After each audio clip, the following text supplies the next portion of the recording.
Right on. I will mute myself as usual. You do your part. Well, that way I can eat my quote unquote supper. This is a butterfly supper, everybody. Very much so. I 100% approve. It's not good for me, but I like it. So this is the illustration from Marie and Redfish. We'll probably come back to this one. Oh, that's cool looking. I got you up on the other screen so I can. When you say it, I get like 2 seconds or so. I can just casually look over. Okay, very good. So okay, here we go. Cat skin Ella. Once upon a time, there was an Ella. Oh, she had a beautiful face. Ella's father wanted her to marry a woodsman, but Ella didn't take to him. Tell him he must first give me a looking-glass mirror that can talk. Smiling, she knew that would take some time. Her father told the young woodsman what Ella had said, and one day the woodsman came back with a talking mirror. He did. Mirror said to the father. Oh, he did. Mirror said to the father, "See me? I see you," talking as big as it pleased. Ella didn't know what she would do. She didn't want to marry just yet. So she found her godmother, Maddie, and said, "Oh, Mother Maddie, the woodsman will marry me if I don't watch out." "Tell your daddy to go kill a cat," said Mother Maddie. "He's to take its hide and have a dress made out of it for you. Tell him to tell the woodsman to give you a ring for the engagement." So Ella told her father, and he did as Mother Maddie had said, and soon he got Ella a black catskin dress for the wedding. She put it on. It was, here we go, that's the picture. Get the camera to do it right. There you go. So there she is in her catskin dress in front of the mirror. It was skin tight and all shimmery too. She was dressed up, catskin Ella, and the woodsman gave a ring over to her father, and Ella's father gave it to her. Now Catskin Ella was in trouble. She still didn't want to be a bride. What to do? She didn't know. She went back to her godmother. Mother Maddie told her, "You get ready, day after tomorrow, to marry the woodsman. Make his dressing room upstairs, and you dress downstairs. Have the looking-glass mirror right there in your room to talk to." Catskin Ella pretended to get dressed up to wed, smoothing the catskin dress just so. She locked the downstairs room strong, with her and the looking-glass in it. Then she climbed out the window. Next hour, her father hollered down, "Are you ready yet, daughter?" "Not quite ready yet," the mirror hollered back. Father called down again and then again. The woodsman called down too, but each time the looking-glass hollered back, "Not quite ready yet." Finally, Ella's father and the woodsman broke down the door. The father saw the looking-glass looking at him. He smashed it. But Catskin Ella had run away as fast as she could go. When she saw the king's castle, she went there for safety. She still had her beautiful face. The king's son saw her beautiful face. Nothing else. Not that scary. Skin tight. Catskin. He fell way deep in love with her too. Everybody else, king, queen, just scared of that catskin. The son found Catskin Ella work minding the chickens, so she stayed back there in a little cabin all her own, and the prince snuck back there every day. Love-sick him. He spied on Catskin Ella when she thought she was all alone. And see, she took her catskin gown. It shimmered, and there came these changes. So pretty dresses. All colors, like the sunlight and moonlight mixed. And Catskin Ella looked like a beautiful girl, and not just in her face. The prince went to bed just sick with love. He asked the queen for good cake. made by a pretty hand, to comfort him. The king commanded the maidens of the kingdom to each make a cake. The best cake maker would marry the ailing prince. All of the maidens baked cakes, but none suited the prince's tastes. He turned away, saying, "How about asking pretty Ella to make me one?" "You mean the girl with the cat skin?" said the queen. "She's got the most beautiful face I ever saw," says the sick prince. Couldn't see nothing else. He was just love blind. So someone told Catskin Ella, "The prince wants you to make him a cake." Ella answered, "Why should I?" "Oh, well, I will. He found me a place to work and a cabin to live in." Ella made the cake and dropped her ring in the batter. Queen put it with the rest of the cakes, but Ella's was the one the prince took a bite of. He didn't know whose cake it was. He took another bite, and he bit on that ring. He took it up, saw what it was, smiled, kissed the ring, put it under his pillow. "I'll find out whoever's finger fits this ring," he said, and went to sleep. Because it's only gonna fit. Listen, I can understand shoes only fitting one person. Maybe. A ring? A ring? That can fit a lot of people. But it That almost can sounds like a fit rip-off of Cinderella. Yeah. Rings and cakes, though, that's like a common thing. That's an older fairy tale trope than the Cinderella. Really? Yeah. So why? Oh, okay. Yeah. I'll find. He went to sleep. He kissed it. "I'll find out whose finger fits this ring," he said, and went to sleep. So next day, the king summoned all the young girls there. Each maiden tried the ring, but none could get it on a finger. The prince called for Catskin Ella. "Bring her to me, quick!" "What do you want her for?" the queen wanted to know. But he called for her anyway. The servant brought her in. Ella tried on the ring.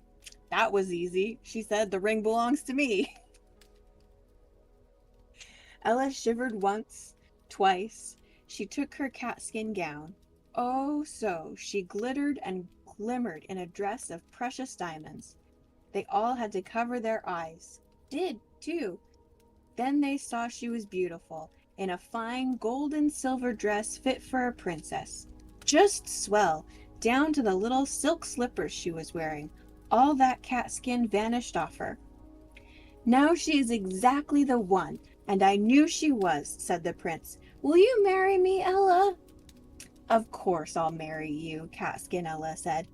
"Thank you, Ella," he said back. So they got married and lived happily ever after. But the looking-glass mirror never talked out of turn again. It was all broke up over everything.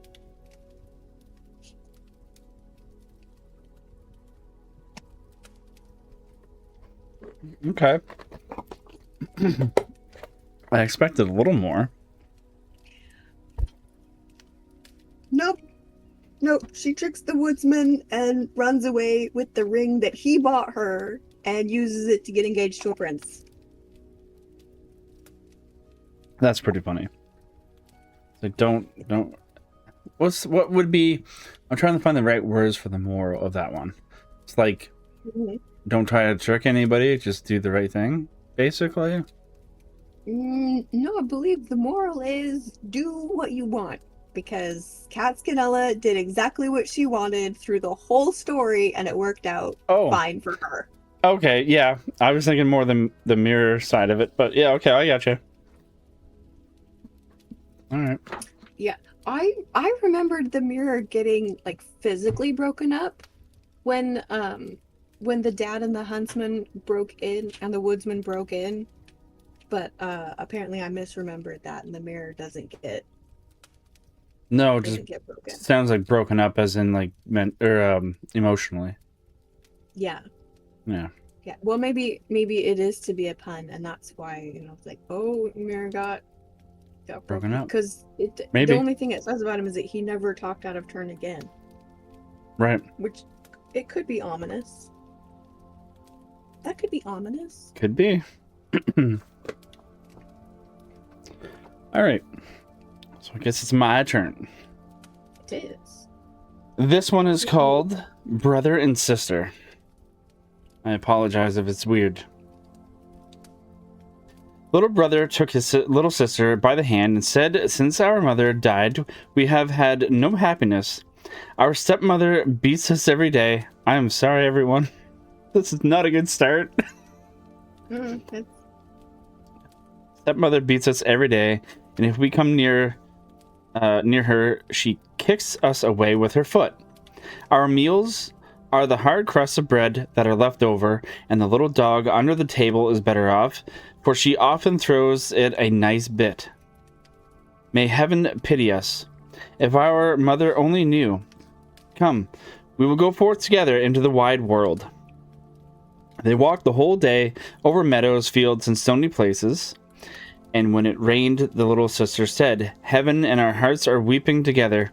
In the evening, they came to a large forest, and they were so weary with sorrow and hunger and the long walk that they lay down in a hollow tree and fell asleep. The next day, when they awoke, the sun was already high in the sky and shone down hot into the tree. Then the brother said, "Sister, I am thirsty.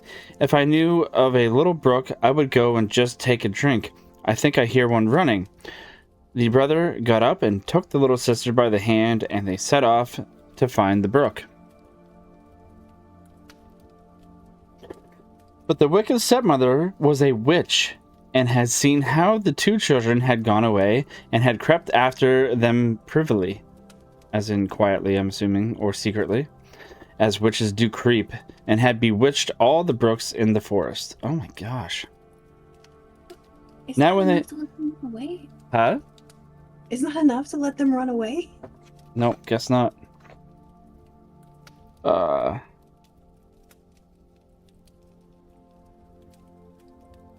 Where am I? Oh, yeah. Now when they found a little brook leaping brightly over the stones, the brother was going to drink out of it, but the sister heard how it said as it ran. Just friggin' pages. Sorry, the book closed on me. I was going to drink out of it, and the sister heard how it said it as it ran. Who drinks of me will be a tiger. Who drinks of me will be a tiger. Then the sister cried, "Pray, dear brother, do not drink, or you will become a wild beast and tear me to pieces." The brother did not drink, although he was so thirsty, but said, "I will wait for the next spring." When they came to the next brook, the sister heard this also say, "Who drinks of me will be a wolf. Who drinks of me will be a wolf." Then the sister cried out, "Pray, dear brother, do not drink, or you will become a wolf and devour me."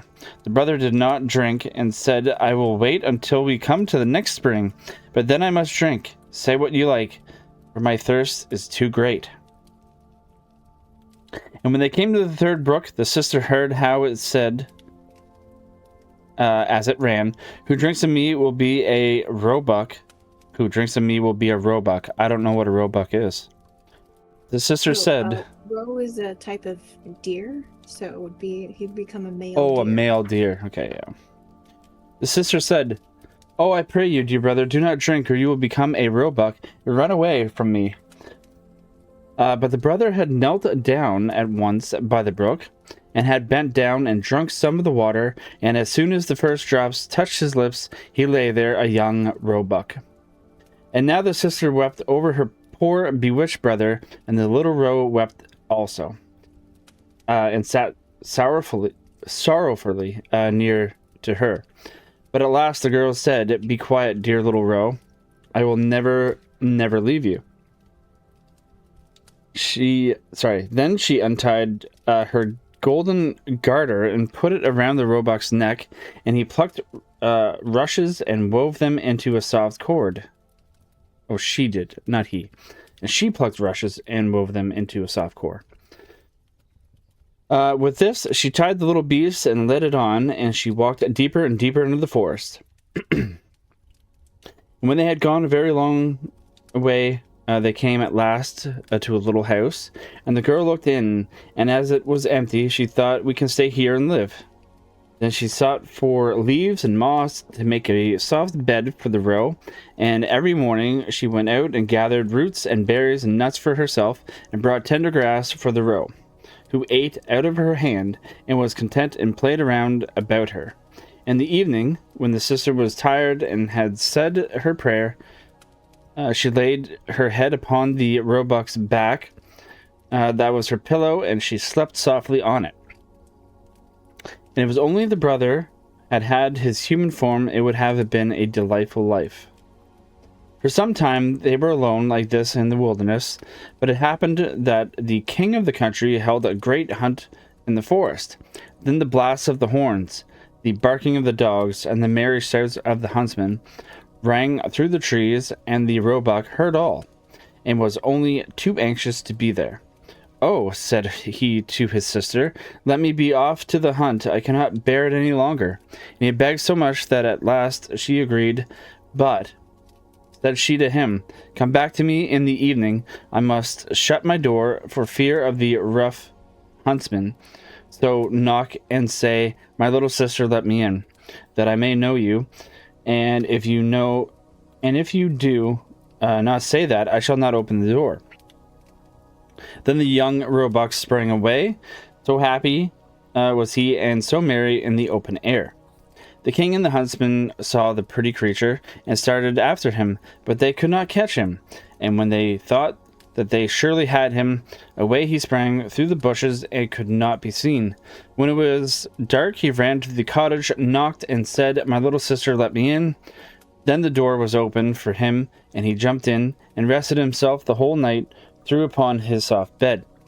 The next day the hunt went on afresh, so like anew. And when the roebuck again heard the bugle horn and the ho-ho of the huntsman, he had no peace, but said, "Sister, let me out. I must be off." His sister opened the door for him and said, "But you must be here again in the evening and say your password." When the king and his huntsman again saw the young roebuck with the golden collar, they all chased him, but he was too quick and nimble for them. This went on for the whole day, but at last, by the evening, the huntsman had surrounded him, and one of them wounded him a little in the foot, so that he limped and ran slowly. Then a hunter crept after him to the cottage, and heard how he said, "My little sister, let me in," and saw that the door was opened for him, and was shut again at once. The husband took notice of it all, and went to the king, and told him what he had seen and heard. Then the king said, "Tomorrow we will hunt once more." The little sister, however, was dreadfully frightened when she saw that her fawn was hurt. She washed the blood off him, laid herbs on the wound, and said, "Go to your bed, dear roe, that you may get well again." But the wound was so slight that the roebuck next morning did not feel it any more. And when he again heard the sport outside, he said, "I cannot bear it. I must be there. They shall not find it so easy to catch me." The sister cried and said, "This time they will kill you. And here I am alone in the forest and forsaken by all the world. I will not let you out." "Then you will have me die of grief," answered the roe. "When I hear the bugle horns, I feel as if I must jump out of my skin." Then the sister could not do otherwise, but opened the door for him with a heavy heart. And the roebuck, full of health and joy, bounded into the forest. When the king saw him, he said to the huntsman, "Now chase him all day long till nightfall, but take care that no one does him any harm." As soon as the sun had set, the king said to the huntsman, "Now come and show me the cottage in the wood." And when he was at the door, he knocked and called out, "Dear little sister, let me in." Then the door opened, and the king walked in, and there stood a maiden, more lovely than any he had ever seen. The maiden was frightened when she saw, not her little roe, but a man come in, who wore a golden crown upon his head. But the king looked kindly at her, stretched out his hand, and said, "Will you go with me to my palace and be my dear wife?" "Yes, indeed," answered the maiden, "but the little roe must go with me. I cannot leave him." The king said, "It shall stay with you as long as you live, and shall want nothing." Just then He came running in, and the sister again tied him with the cord of rushes, took it in her own hand, and went away with the king from the cottage. The king took the lovely maiden upon his horse and carried her to his palace, where the wedding was held with great pomp. She was now the queen, and they lived for a long time happily together. The roebuck was tended and cherished and ran about in the palace garden. But the wicked stepmother, because of whom the children had gone out into the world, thought all the time that the sister had been torn to pieces by the wild beasts in the wood, and that the brother had been shot for a roebuck by the huntsman. Now when she heard that they were so happy and so well off, envy and hatred rose in her heart and left her no peace. And she thought of nothing but how she could bring them again to misfortune. Her own daughter, who was ugly as night, and had only one eye, grumbled at her and said, "A queen, that ought to have been my luck. Only be quiet," answered the old woman, and comforted her by saying, "When the time comes, I shall be ready." As time went on, the queen had a pretty little boy, and it happened that the king was out hunting. So the old witch took the form of the chambermaid, went into the room where the queen lay, and said to her, "Come, the bath is ready. It will do you good and give you fresh strength. Make haste before it gets cold." The daughter also was close by, so they carried the weakly queen into the bathroom and put her into the bath. Then they shut the door and ran away. But the bathroom they had made a fire of such a deadly heat that the beautiful young queen was soon suffocated. When this was done, the old woman took her daughter, put a nightcap on her head, and laid her in bed in place of the queen. She gave her to the shape and the look of the queen, only she could not make good the lost eye. But in order that the king might not see it, she was to lie on the side which she had no eye.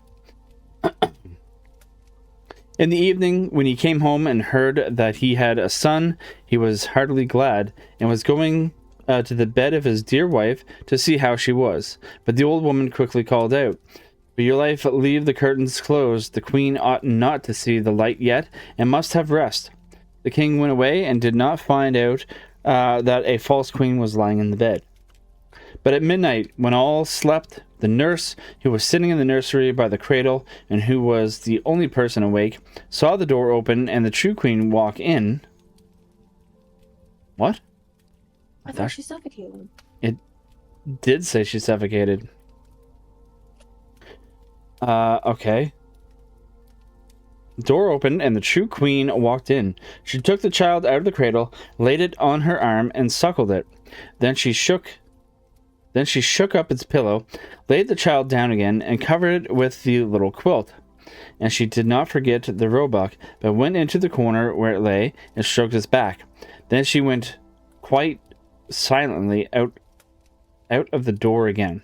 The next morning, the nurse asked the guards whether anyone had come into the palace during the night, but they answered, "No, we have seen no one." She came thus many nights and never spoke a word. The nurse always saw her, but she did not dare to tell anyone about it. When some time had passed in this manner, the queen began to speak in the night, and said, "How fares my child? How fares my roe? Twice shall I come, then never more." The nurse did not answer, but when the queen had gone again, went to the king and told him all. The king said, "Ah, heavens, what is this? Tomorrow night I will watch by the child." In the evening he went into the nursery, and at midnight the queen again appeared and said, "How fares my child? How fares my roe? Once will I come, then never more." And she nursed the child as she was wont to do before she disappeared. The king dared not speak to her, but on the next night he watched again. And she said, "How fares my child? How fares my roe? This time I come, then never more." Then the king could not restrain himself. He sprang towards her and said, "You can be none other than my dear wife." She answered, "Yes, I am your dear wife." And at the same moment she received life again, and by God's grace became fresh, rosy, and full of health. Then she told the king the evil deed which the wicked witch and her daughter had been guilty of towards her.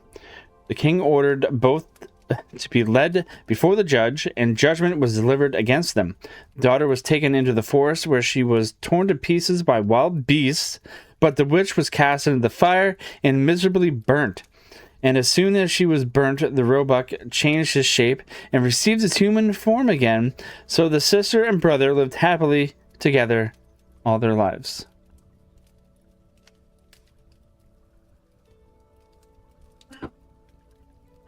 Wow, that took 2 turns real quick.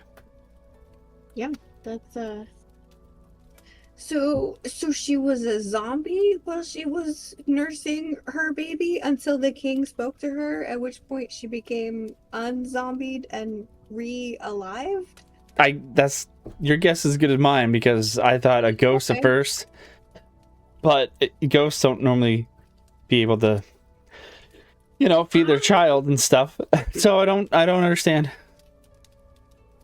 It's like they can do whatever they want. A little more holy than zombies, so maybe ghost. I don't know.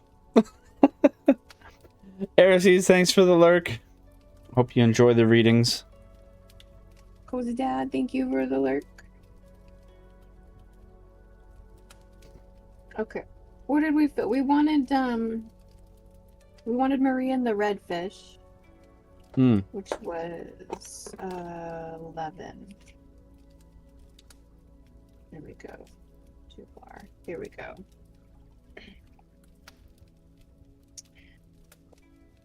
Marie and the redfish.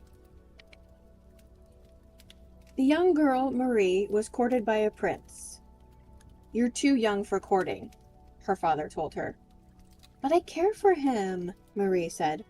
"I don't want him coming around here," said her father. He remembered a wizard who lived in the woods. He went to him, saying, "You, wizard, make the prince leave my child Marie alone. I don't want them to marry." Well, Marie was in love, and one good day, she and her prince were seated by the river. The tiny wizard came near them. He pointed his crooked staff at the prince. Behold! The young man was changed into a fish. The fish jumped high and into the river, where it disappeared from sight. Her father was certain that Marie would think the prince had run away, and that she would soon forget him. The young man was now a fish, after all. This was her father's happy thought. So he and his wife no longer kept a careful watch on their daughter Marie. But each day, Marie went to the river and remembered her love. She was so sad sitting on the riverbank, and one day she sang, "Kaliawawa, Kaliawawa, Kaliawako. Wako, mother says yes.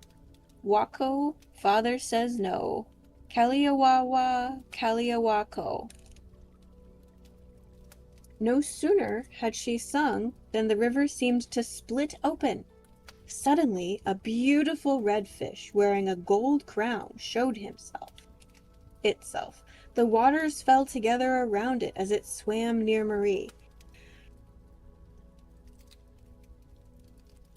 Redfish had fruit and sweets for Marie to eat. He placed them at her feet. So it was that Marie's father noticed that each day she would go to the river. He watched, saw what she did, and one day he followed her. He brought along his gun.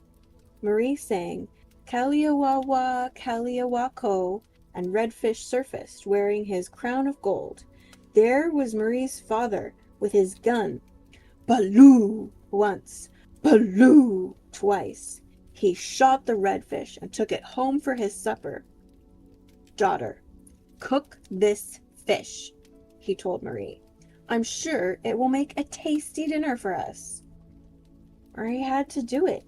She had to prepare redfish for cooking, but when she went to scale him, Redfish sang mournfully.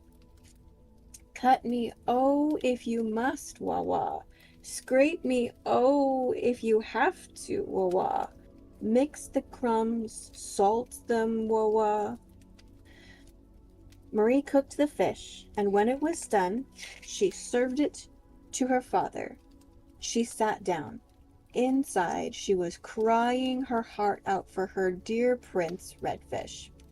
Marie's father ate and ate of fish. He ate and ate, stuffing himself until plump.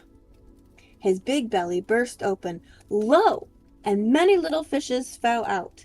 They slid themselves, squiggling to the river. After dinner, Marie left the house. She went to the riverbank, of course, to sit a while, just where the scales of her loving redfish were scattered. Weeping hard, her tears made the earth open before her. She fell into the hole. Down, deep down under, Marie met her redfish. Right before her eyes, he changed into a prince again, wearing a crown of gold. When her mother came looking for Marie, she only found a lock of her daughter's hair. That was all that was left. A long, dark curl spread out on the earth. I find they end abruptly for you on your stories. Yeah, okay. Yep. I think the moral of that one is don't fall in love. Pretty sure that's what it's supposed to be. Kind of sounds like it, or just don't tell your parents. Well, there's no not telling. There's no not telling them. They'll find out. They'll follow you to the river where you are meeting your secret lover, the fish. Yeah. And shoot them. Because, like, that's what you do to fish. With a gun that goes boom. Must have been a musket. That's just a big gun. Big little guns go pop pop. Pop pop. Yeah, No. It must have been a musket or shotgun. I'm thinking shotgun. Like maybe. Well, it depends. 2 barrels. Because it 2 shots. Oh. So it had to have 2 barrels. So maybe. Shotgun. Shotgun. Yeah. Red shotgun. I don't know. That was crazy. It Yeah. just ends. Do you want me to do another one? Because they're so short, or? This one's short. This Okay. one's like not like 3 pages. Rapunzel. Okay. Oh, okay. Yeah, Rapunzel is 3 pages. They added so much to that to make Tangled. Oh, I know. So I'm like, when I was looking at it, I'm like, So why is it only 3 pages? Like, I thought there was a lot more to the story. Nope. Alright, here we go. Rapunzel. There were once a man and a woman who had long in vain wished for a child. At length the woman hoped that God was about to grant her desire. These people had a little window in the back of their house from which a splendid garden could be seen, which was full of the most beautiful flowers and herbs. It was, however, surrounded by a high wall, and not one dared to go into it because it belonged to an enchantress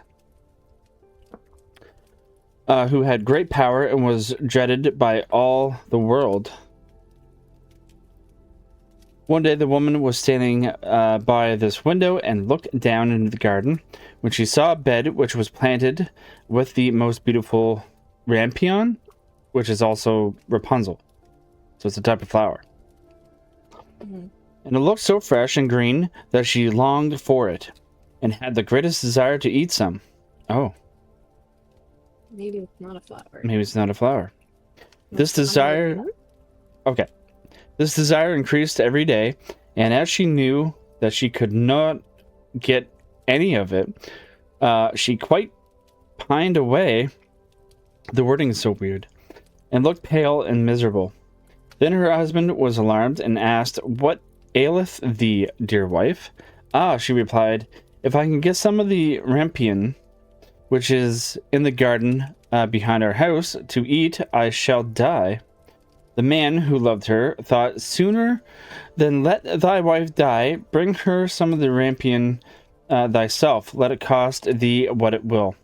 In the twilight of the evening, he clambered down over the wall into the garden of the enchantress, hastily clutched a handful of rampion, and took it to his wife.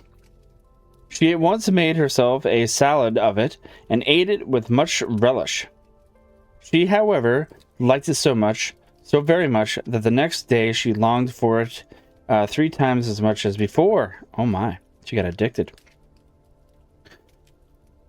If he was to have any rest, her husband must once more descend into the garden.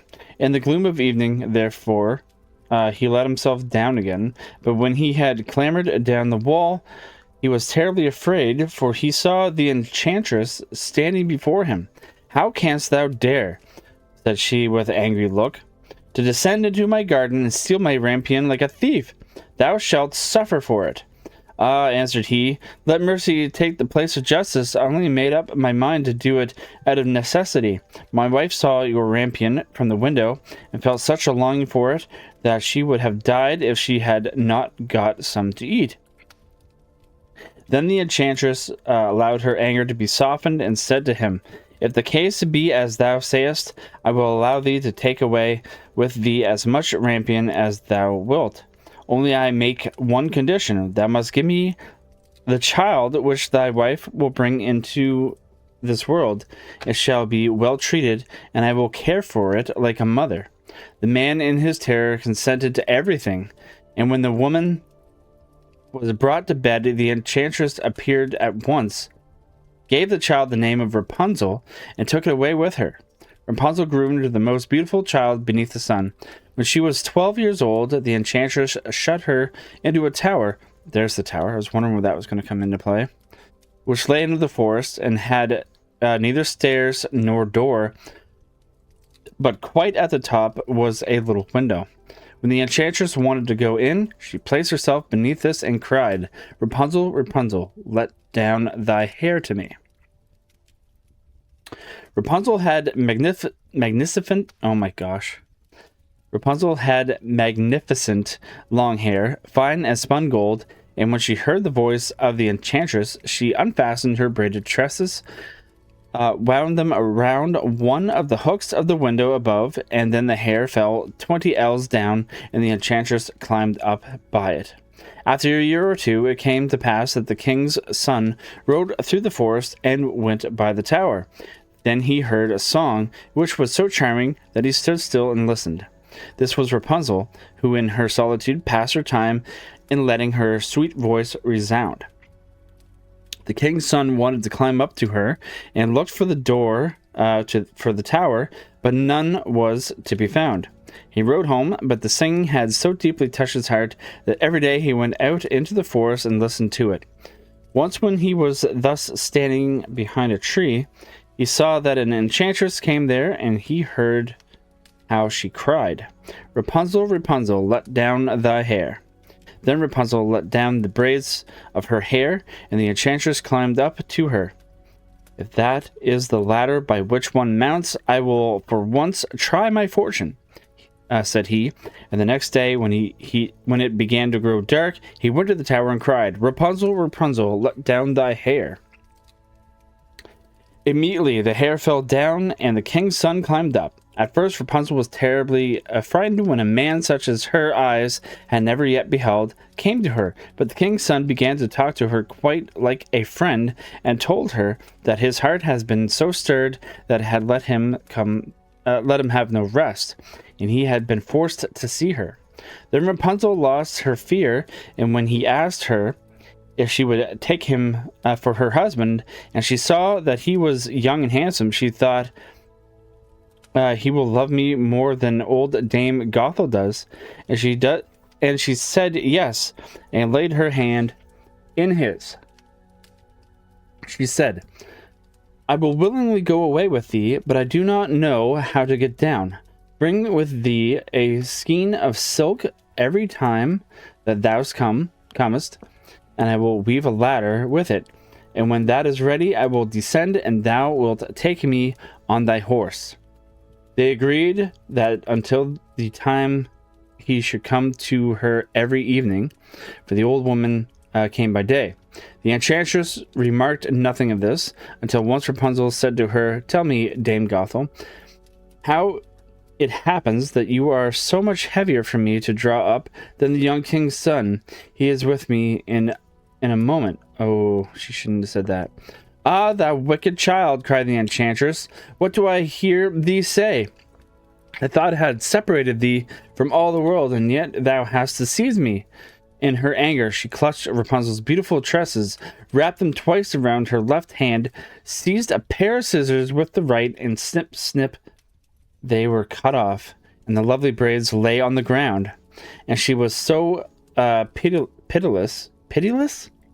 That's what it says. So pitiless that she took poor Rapunzel into a desert where she had to live in great grief and misery.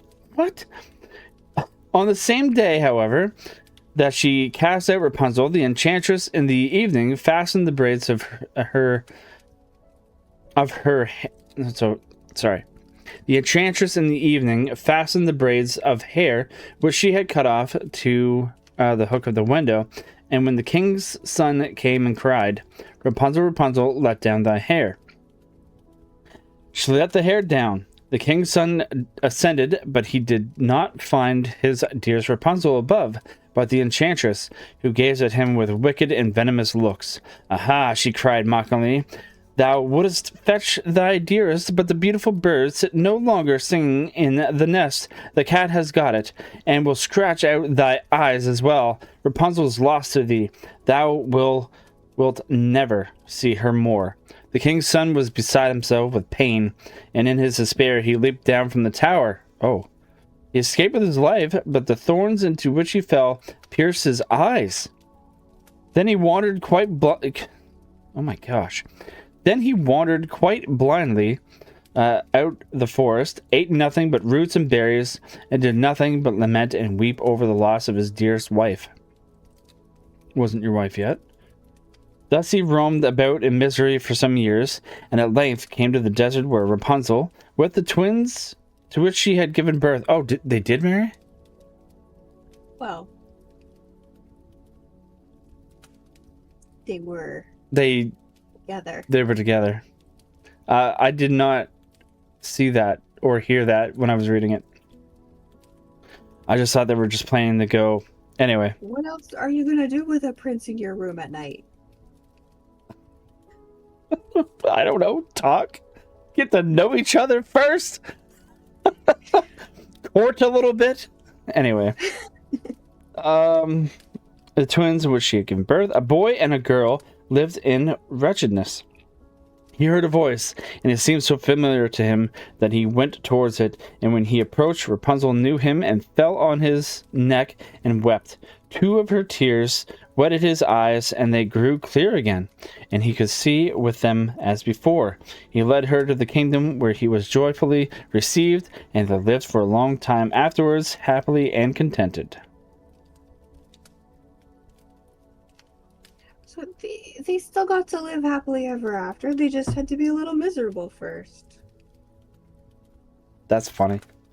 It's not funny, but it's funny the way they write it. Yeah, I was like, the Count of Monte Cristo makes a little more sense. In that there's a point where he's telling. Hang on, I think I made an echo. There's a point where he's telling. There's a Romeo and Juliet subplot in some tertiary characters, and so the Count is telling these 2 young lovers that he's spoilers. He reunites them. That the reason that he couldn't just get them out and together in the first place is that you have to know extreme grief before you will understand and appreciate extreme happiness. In order to truly value happiness, you have to experience terribleness. Gotcha. So this was apparently an old moral and not a new one that the author of Count of Monte Cristo came up with. Since it's showing up in this old tale where it's like right.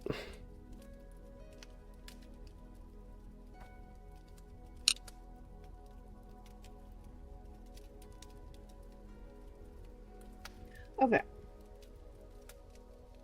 I'm going to read on a much lighter note. Teddy Bear's Picnic. Oh, yes. Which is one of my absolute favorites.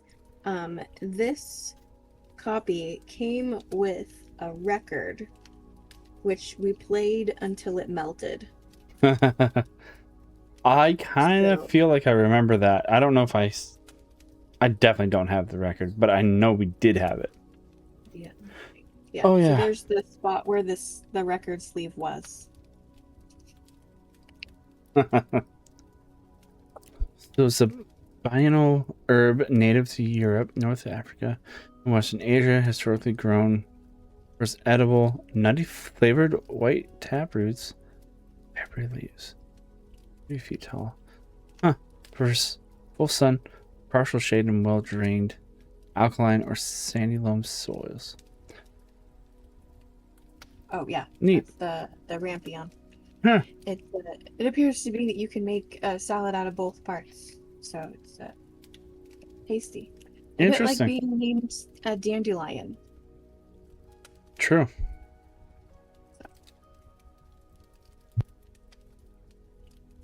If you go down in the woods today, you're sure of a big surprise. I'm doing my best to not sing the song. I was singing it in my head.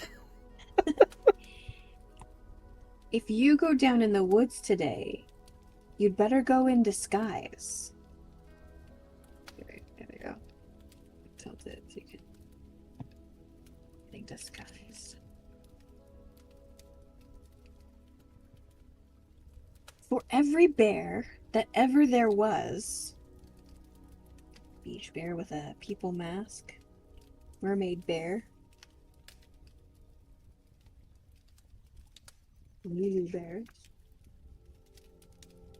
angel bear, 2 angel bears. You can, the white balance is off. You can't see the wings on the second bear.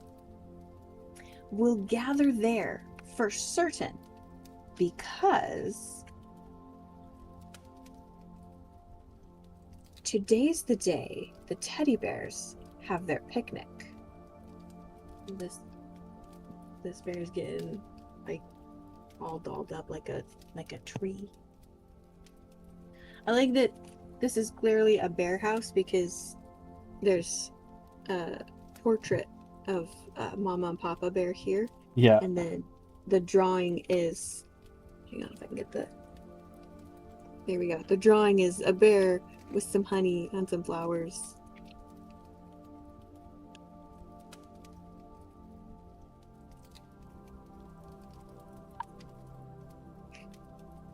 Every teddy bear who's been good is sure of a treat today. There's lots of marvelous things to eat and wonderful games to play. Beneath the trees where nobody sees, they'll hide and seek as long as they please, 'cause that's the way the teddy bears have their picnic.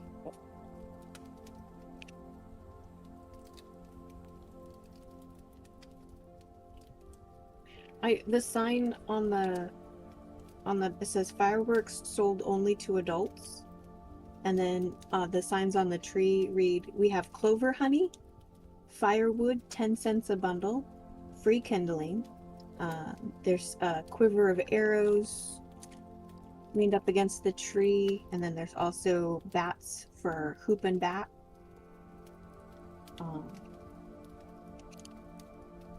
I never did the hoop and bat thing, but I always watched, like, not always watched, but I've seen some of those movies where it was like, it was a thing kids did, yeah, and they kept hitting it. Yeah, like I'm like, what are they doing? Yeah. Yeah. If you go down in the woods today, you'd better not go alone. It's lovely down in the woods today, but safer to stay at home.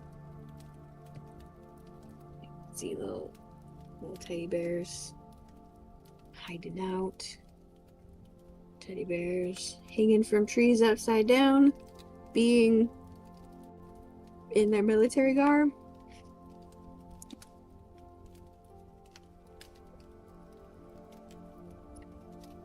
For every bear that ever there was, I don't know if you can see it, there's like a long line of bears trooping along. And then bears out on a boat. The bears are coming in. We'll gather there for certain because today's the day the teddy bears have their picnic. Get the white balance right. There you go. Bears going to their picnic. Picnic time! Sorry, picnic time for teddy bears. The little teddy bears are having a lovely time today. Playing basketball.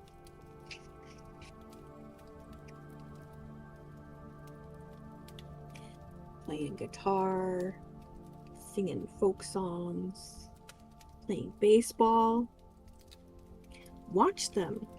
Catch them unawares and see them picnic on their holiday. See them gaily gad about. You got, I think that game is called Blind Man's Bluff. And then this game is called Conkers, which I have since learned how to play. Also Bocce. I don't know if somebody else knew.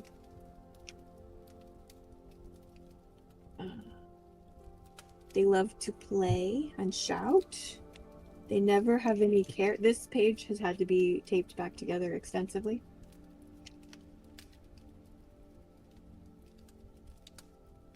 At 6 o'clock, their mummies and daddies will take them home to bed. Okay, there they are. They must go home to bed.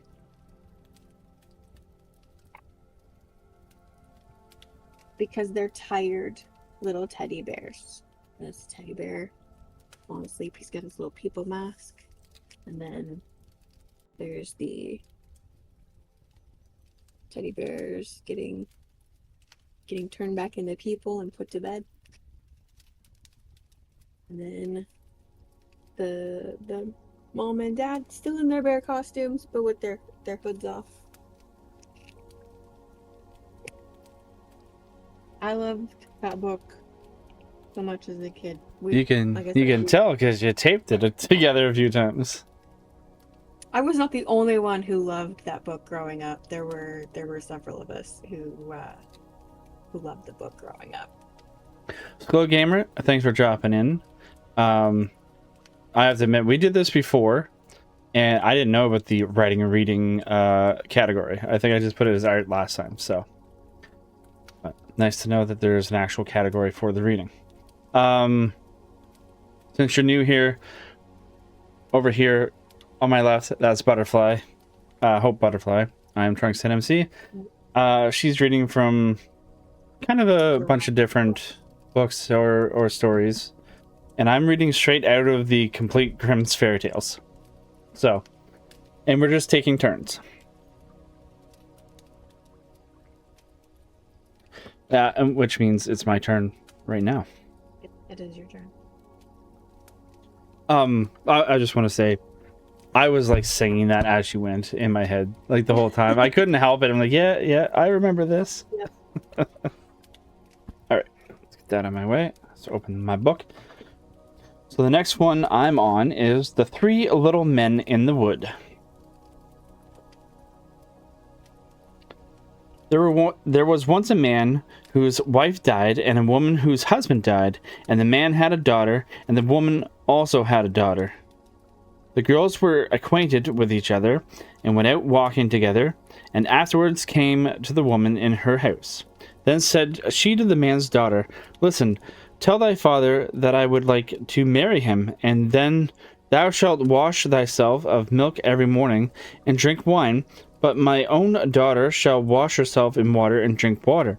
The girl went home and told her father what the woman had said. The man said, What shall I do? Marriage is a joy and also a torment. Oh.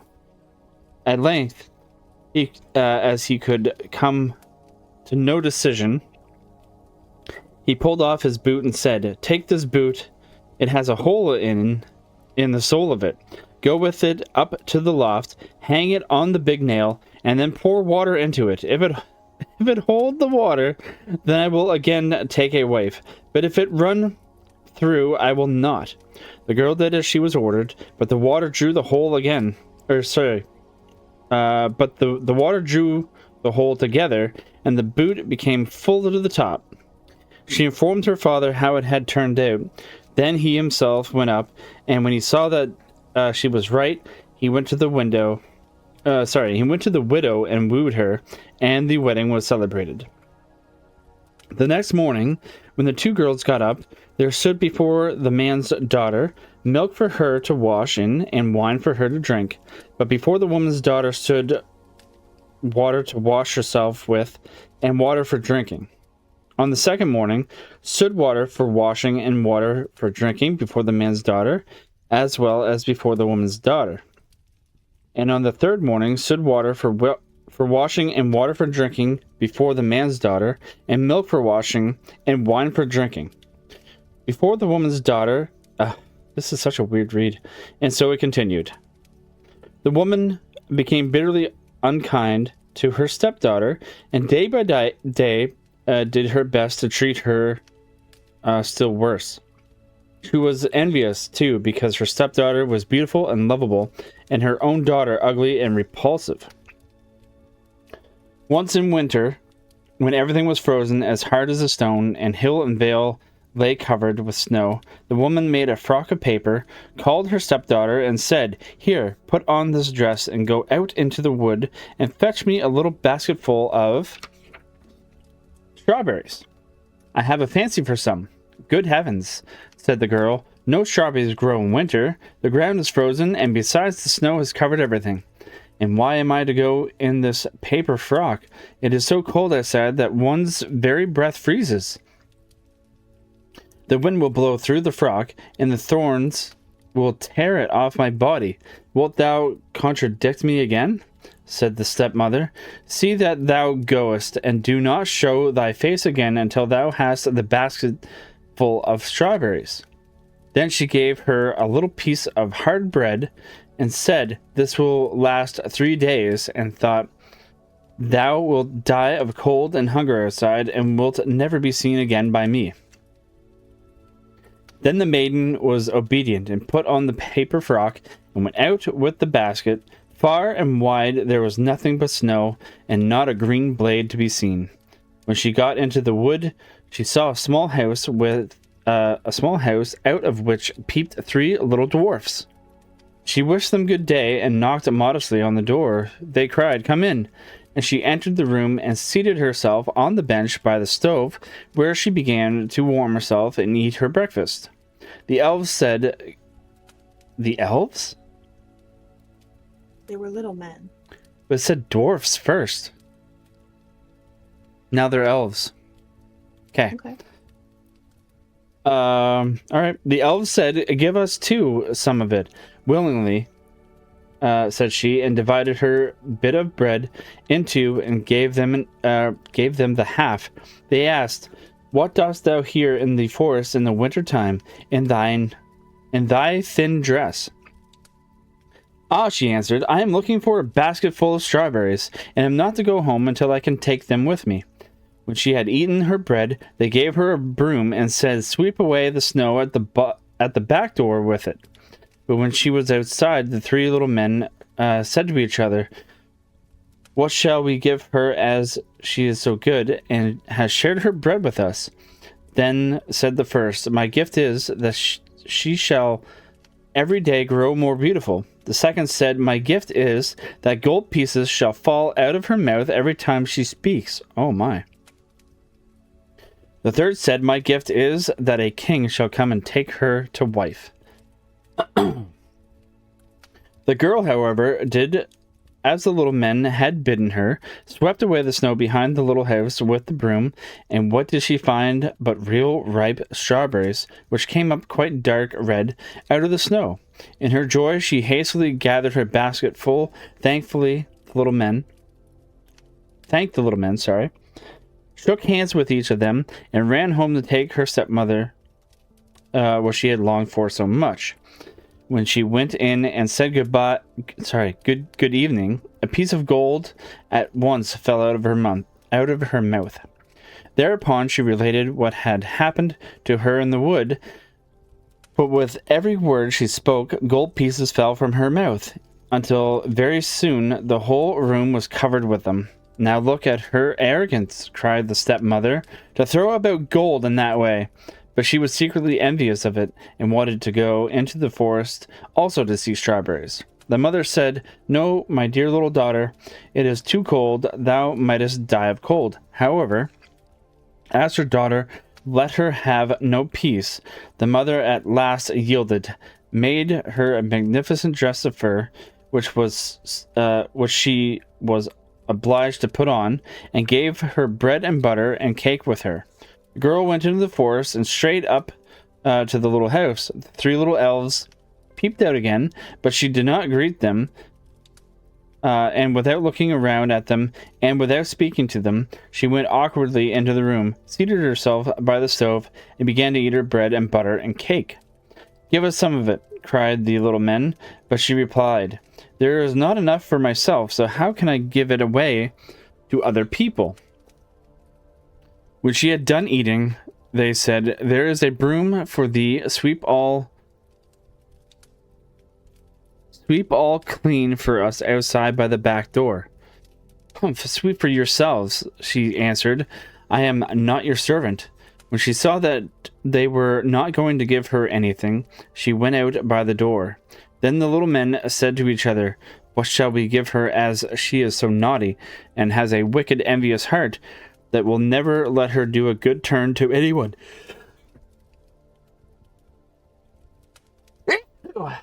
Excuse me. Sorry. The first said, "I grant that she may grow uglier every day." The second said, "I grant that every word she says, a toad shall spring out of her mouth." The third said, "I grant that she may die a miserable death." The maiden looked for strawberries outside, but she found none. She went angrily home. And when she opened her mouth and was about to tell her mother what had happened to her in the wood, with every word she said, a toad sprang out of her mouth, so that every one was seized with horror of her. Then the stepmother was still more enraged, and thought of nothing but how to do very possible injury to the man's daughter, whose beauty, however, grew daily greater. At length she took a cauldron, set it on the fire, and boiled yarn in it. When it was boiled, she flung it on the poor girl's shoulder, and gave her an axe in order that she might go on the frozen river, cut a hole in the ice, and rinse the yarn. She was obedient, went thither and cut a hole in the ice, and while she was in the midst of her cutting, a splendid carriage came driving up, in which sat the king. The carriage stopped, and the king asked, "My child, who art thou, and what art thou doing here?" "I am a poor girl, and I am rinsing yarn." Then the king felt compassion, and when he saw that she was so very beautiful, he said to her, "Wilt thou go away with me?" "Yes, with all my heart," she answered, for she was glad to get away from the mother and sister. So she got into the carriage and drove away with the king, and when they arrived at his palace, the wedding was celebrated with great pomp, as the little men had granted to the maiden. When a year was over, the young queen bore a son, and as the stepmother had heard of her great good fortune, she came with her daughter to the palace, and pretended that she wanted to pay her a visit. Once, however, when the king had gone out, and no one else was present, the wicked woman seized the queen by the head, and her daughter seized her by the feet, and they lifted her out of the bed, and threw her out of the window into the stream which flowed by. Then the ugly stepdaughter laid herself into the bed, and the old woman covered her up over her head.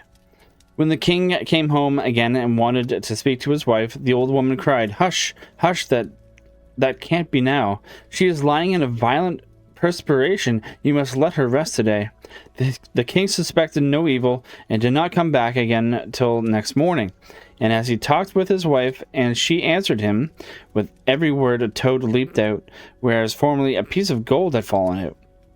Then he asked what that could be, but the old woman said that she had got that from the violent perspiration and would soon lose it again. During the night, however, the scullion saw a duck come swimming up the gutter and said, "King, what art thou doing now? Sleepest thou, or wakest thou?" The duck said that, or the scullion said that? The duck. Okay.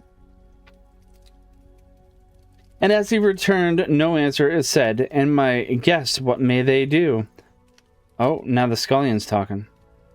The scullion said, "They are sleeping soundly too."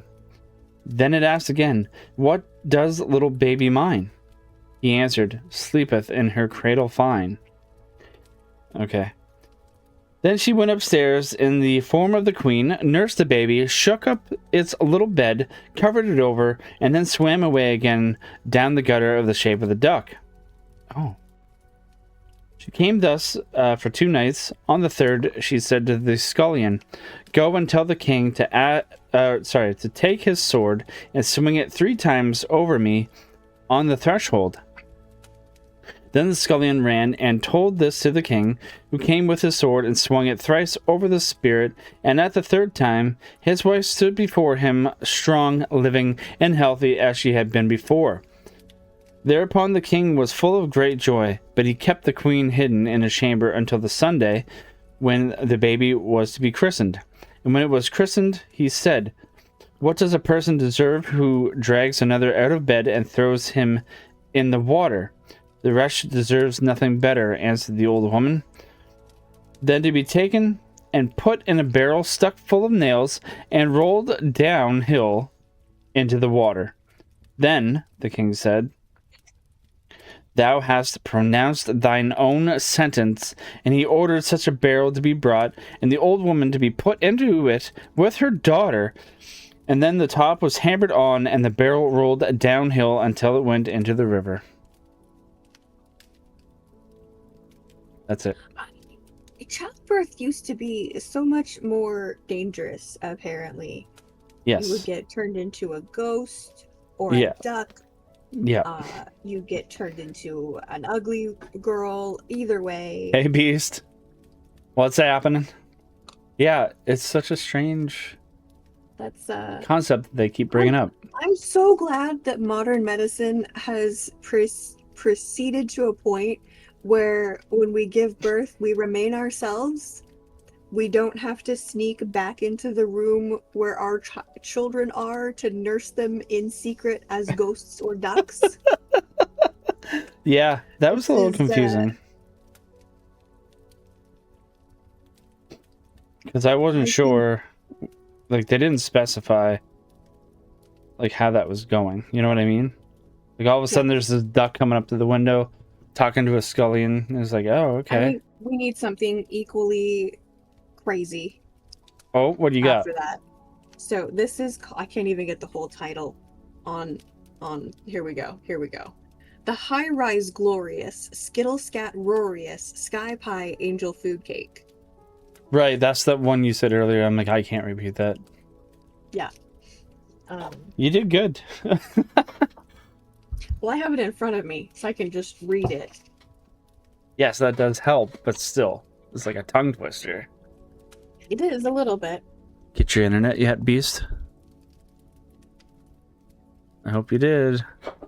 There's so many title pages. Okay. So the story starts. Let me tell you about my angels. But first, let me tell you about my dad. 3 days before my mom's birthday, Dad took me aside and asked, "Can you find out what your mother wants?" When I ask her, she says, "Oh, don't spend a lot of money on me. I already have everything I want." Maybe she does have everything she wants, I said. "No," said Dad. "Everybody wants something." Last year, he bought her a dress that didn't fit. The year before, he bought her a big red purse, and she took it back to the store and traded it for a tiny green one. The year before that, he bought her a teapot shaped like a cat, and when she filled it with tea, the bottom dropped out. I know Dad does the best he can, but Mom deserves better. Okay, I said. I'll ask her what she wants. Mom was kneeling in the backyard, digging up dandelions and talking out of the side of her mouth to the rose bushes. Let me tell you about my mom. She says if you talk to your flowers, they'll grow better. Spring and summer, I hear her asking the roses if they need anything. More water, more fertilizer. Once she heard a dandelion trying to roar. She said it sounded like a grasshopper yawning. Mom, I said, what do you want for your birthday? Make me something, she answered. I like the presents you make best of all.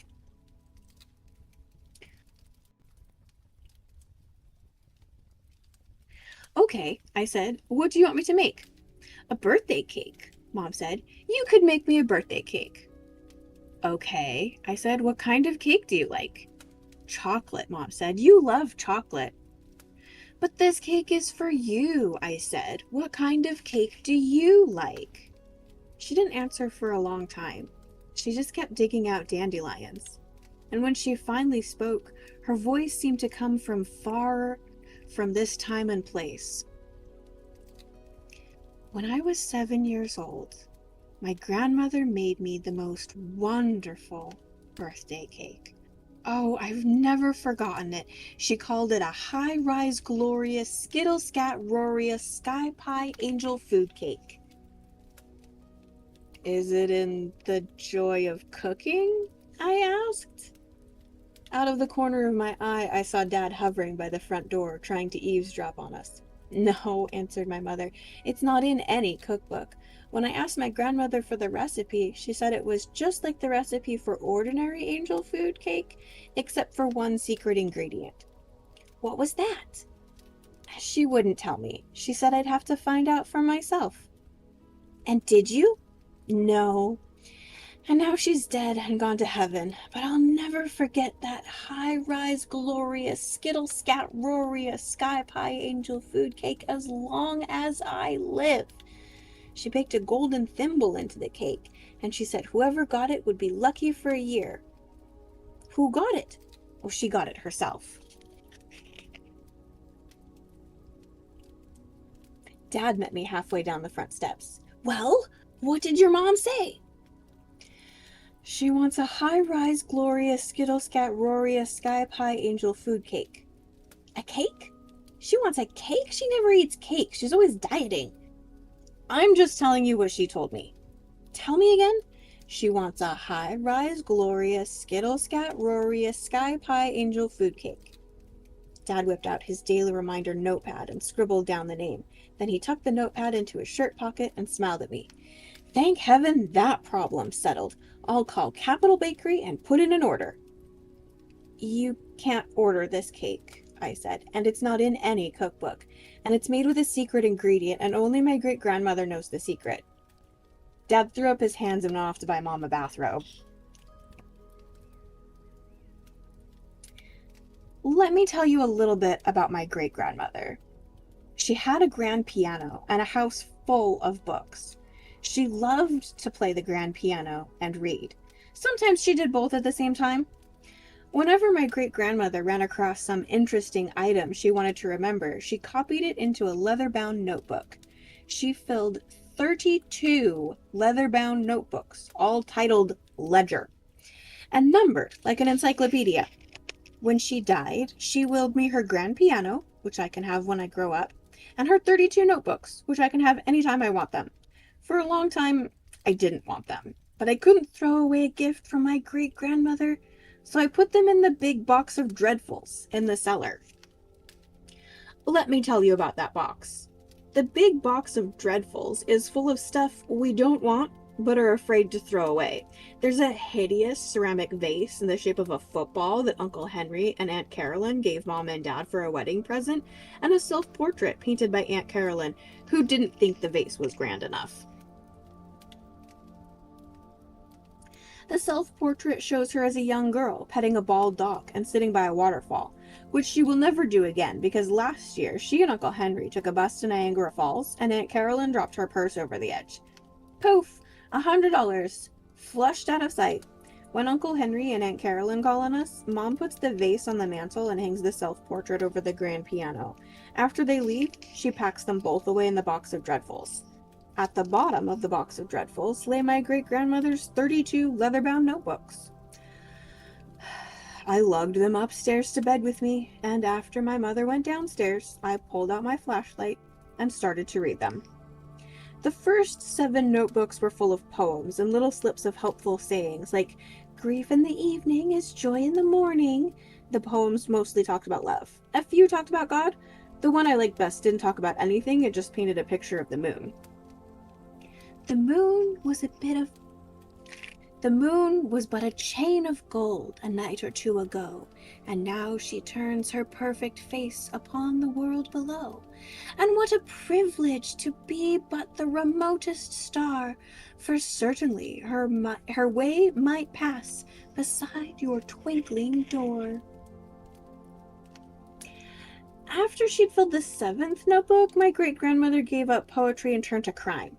In notebooks 8 through 15, she'd pasted stories from the newspaper about interesting murders and thefts. A burglar in Norfolk, Connecticut stole a case of hot dogs from a nursing home and was found next morning asleep in front of the icebox. A florist in Kansas, Missouri tried to murder his partner's ghost and died of fright. A school teacher who discovered she could be in 2 places at once robbed a bank in Toledo while her better half was teaching algebra to 10th graders in Cleveland. I forgot about the high-rise, glorious Skittle Scout Roria Sky Pie Angel Food Cake until I picked up notebook 16. It was titled Recipes. All the recipes has names that sounded as if my great-grandmother had invented them. Stout cake, delicate cake, drop cake, plain cake, Lady Baltimore cake, porcupine icebox cake, pyramid cake, quick cake, cheap cake, imperial sunshine cake.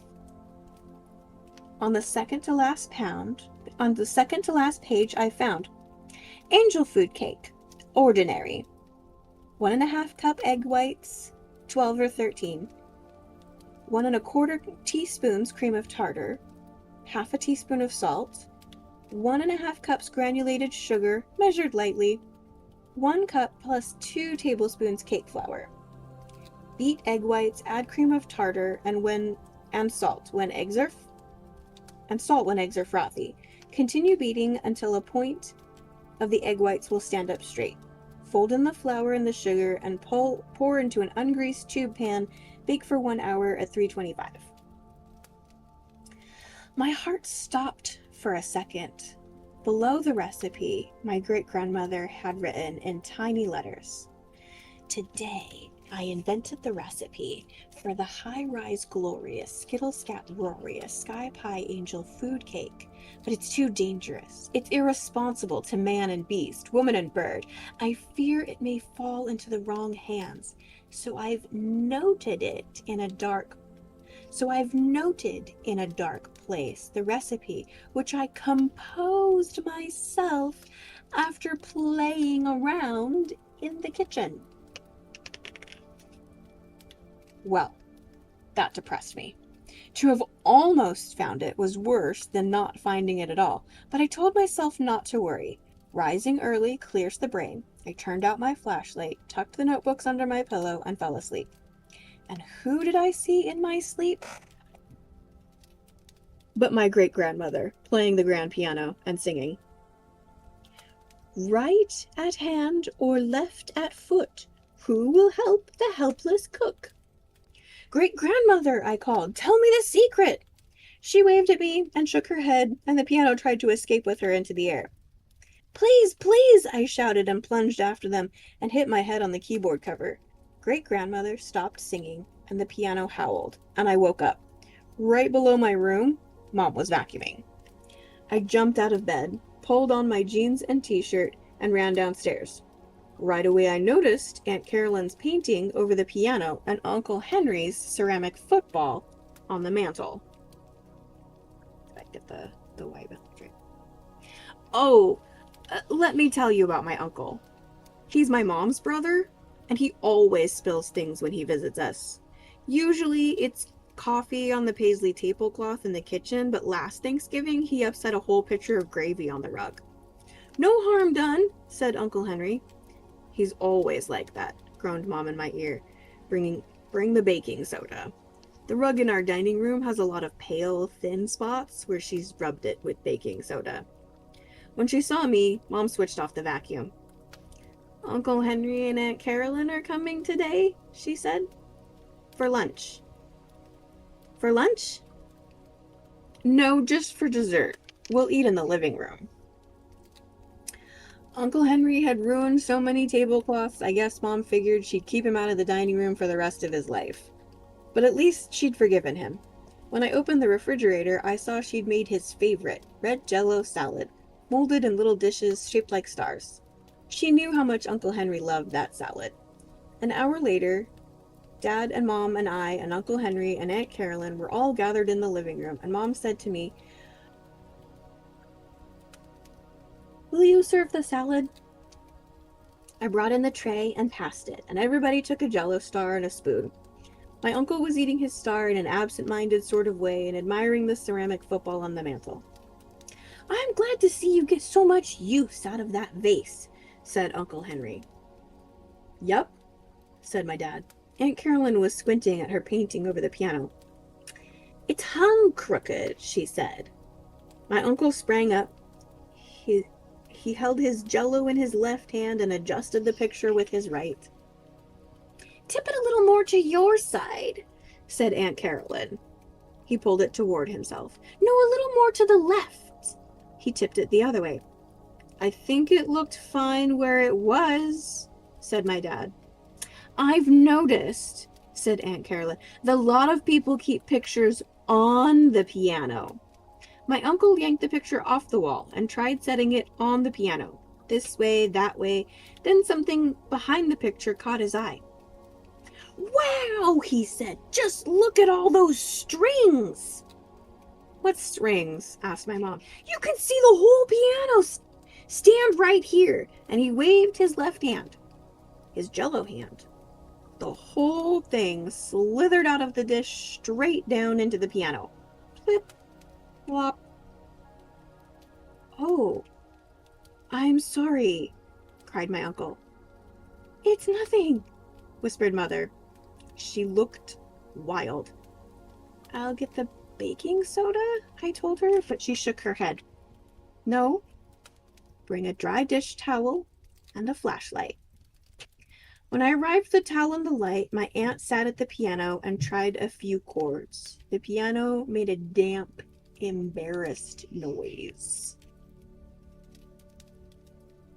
"Let me help," said my uncle, and he took the light from me.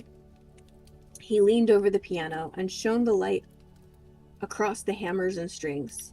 Then he looked up and smiled. "Why, there's no harm done! The Jell-O's disappeared!" "Disappeared?" cried my mom. Dad turned to me. "You take a look," he said. "You have the best eyes here." I shone the light all around inside the piano. Strings, hammers, no Jell-O. I figured the piano ate it. Why shouldn't a piano like Jell-O? "I hope it didn't drip through," said Mom. I scrunched down and turned the beam on the underside of the piano. No Jell-O, but there, in my great-grandmother's spidery hand, I saw the words, "High rise glorious, skittle scat roarious, sky pie angel food cake. Make just like regular angel food and use secret ingredient. Before adding sugar, sprinkle it out on a plate and write with the first finger of your left hand, EVOL, EVOL, EVOL."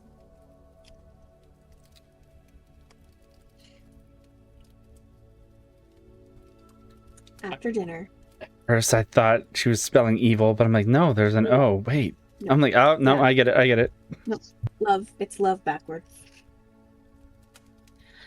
After dinner, I gathered all my ingredients: eggs, cream of tartar, salt, sugar, and flour.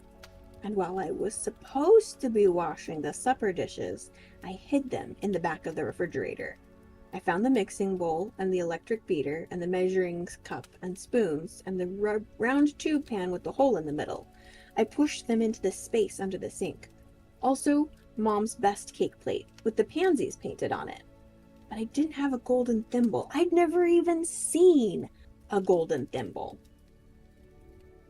I decided to set my alarm clock for midnight. That way, I'd have the kitchen to myself, unless Dad fell asleep on the sofa watching a basketball game, which he occasionally does on weekends. 5 minutes before midnight, I sat up in bed, wide awake, and nipped the alarm in the bud. I climbed out of bed and tiptoed past the door of my parents' room. The way my dad snores would scare a lot of people who didn't know him. For Valentine's Day, my mom bought him a chin strap and a pillow with a hole in the middle. The ad on the TV said these remedies had been tested on an Alaskan moose with a similar problem. On Mother's Day, my mom received an anonymous gift of earplugs. She thought I sent them to her, but I didn't. No stair creaked when I crept down to the kitchen. Full moon. I didn't even need to turn on the light. I lugged out the mixing bowl and my ingredients. I cracked 12 eggs, the whole box, and slid the whites very carefully into the bowl. Dad likes an egg for breakfast, but I was sure he'd gladly do without for so worthy a cause. The egg whites took forever to turn frothy, and I had to hold a towel over the beater to keep it quiet. Egg whites, salt, cream of tartar, which looks like powdered sugar and tastes so bad I don't know why my great-grandmother included it. Flour. Last of all, I rolled the sugar out on the breadboard and wrote with the first finger of my left hand, E-V-O-L, E-V-O-L, E-V-O-L. Nothing happened. Suddenly I felt stupid. What did I expect? I stirred in the sugar, poured the batter into the tube pan, turned the oven to 325, and popped the cake inside. And then I sat down on the little step stool to wait. Too bad I didn't bring my flashlight and a magazine, I thought. I crept into the living room and brought back a sofa pillow and the Afghan, and curled up on the floor opposite the oven. The kitchen felt stuffy and hot. Heaven forbid I should fall asleep at such an important moment. I opened the window and drew my pillow and Afghan near it. The cold air would keep me awake. In 1 hour, I would check on the cake. I closed my eyes. They felt heavy, but I didn't fall asleep. I'm pretty sure of that. A rustling in the kitchen startled me. I dislike mice except in cages, and I opened my eyes in a hurry. The oven door hung open. 3 angels were peering into it. Their robes swept the linoleum floor, and their wings and halos glimmered in the friendly light of the moon. Hearing me, they turned. The halo of the biggest angel brushed the cobwebs on the ceiling. "Good evening," said the biggest angel. "Good evening," I said, catching my breath. "That's a fine cake you've made," said the middle angel. "I think so myself," I said. My voice sounded pitched, as if it were coming out of a bottle. The smallest angel gave me a sweet smile, and all at once I felt as if I'd known them all my life. "It's been a long time since we've tasted a cake made at the hands of a mortal child," said the biggest angel. "A long time," said the middle one. "In heaven, the welcome cakes are made by angels, but I believe yours smells sweeter." I could hardly believe my ears. "You smelled my cake in heaven?" The angels nodded. "Irresistible," said the smallest angel. "Divine," said the middle angel. "In heaven, when people arrive after a long journey," said the biggest angel, "they're invited to sit at the heavenly table." I stole a glance at our tablecloth. It was stained where Uncle Henry spilled the coffee. But could I refuse an angel? Please sit down, I said. The angels drew up 4 chairs. We couldn't enjoy ourselves if you weren't sitting with us, said the smallest angel. What a beautiful tablecloth, said the biggest angel. Why, it has Brother Bear painted on it. The moment he said it, the coffee stain looked exactly like a brown bear running through the paisleys. I hadn't noticed before. You'll want to check on your cake, I suppose, said the middle angel, to see if it's done. I jumped up, pulled a straw from the broom in the corner, opened the oven door, and poked the cake, the way I've seen my mom do, to see if the cake is done. You'll want pot holders to take it out, I suppose, said the middle angel, so you don't burn yourself. I put on Mom's pot holder gloves and lifted the cake out. The angels leaned forward as I turned the pan upside down onto the pansy plate. Can we see the cake? Asked the smallest angel. If I take it out before it's cool, it'll fall apart, I explained. I believe it's cool right now, said the middle angel. Try it. I picked up the pan and shook it. To my astonishment, the cake dropped out, perfectly round on all sides, a golden ring. In heaven, said the biggest angel, when people sit at the heavenly table, they're invited to eat of the welcome cake. My heart sank. A cake with 3 pieces missing? What kind of present is that? If I cut the pieces thin, I could close the ring up. An oval cake tastes just as good as a round one. So I brought 3 napkins and 3 forks and a knife, and I cut the first piece, a mere sliver. I was about to cut the second when the biggest angel said, in heaven, when people are invited to eat of the welcome cake at the heavenly table, they're given a big piece.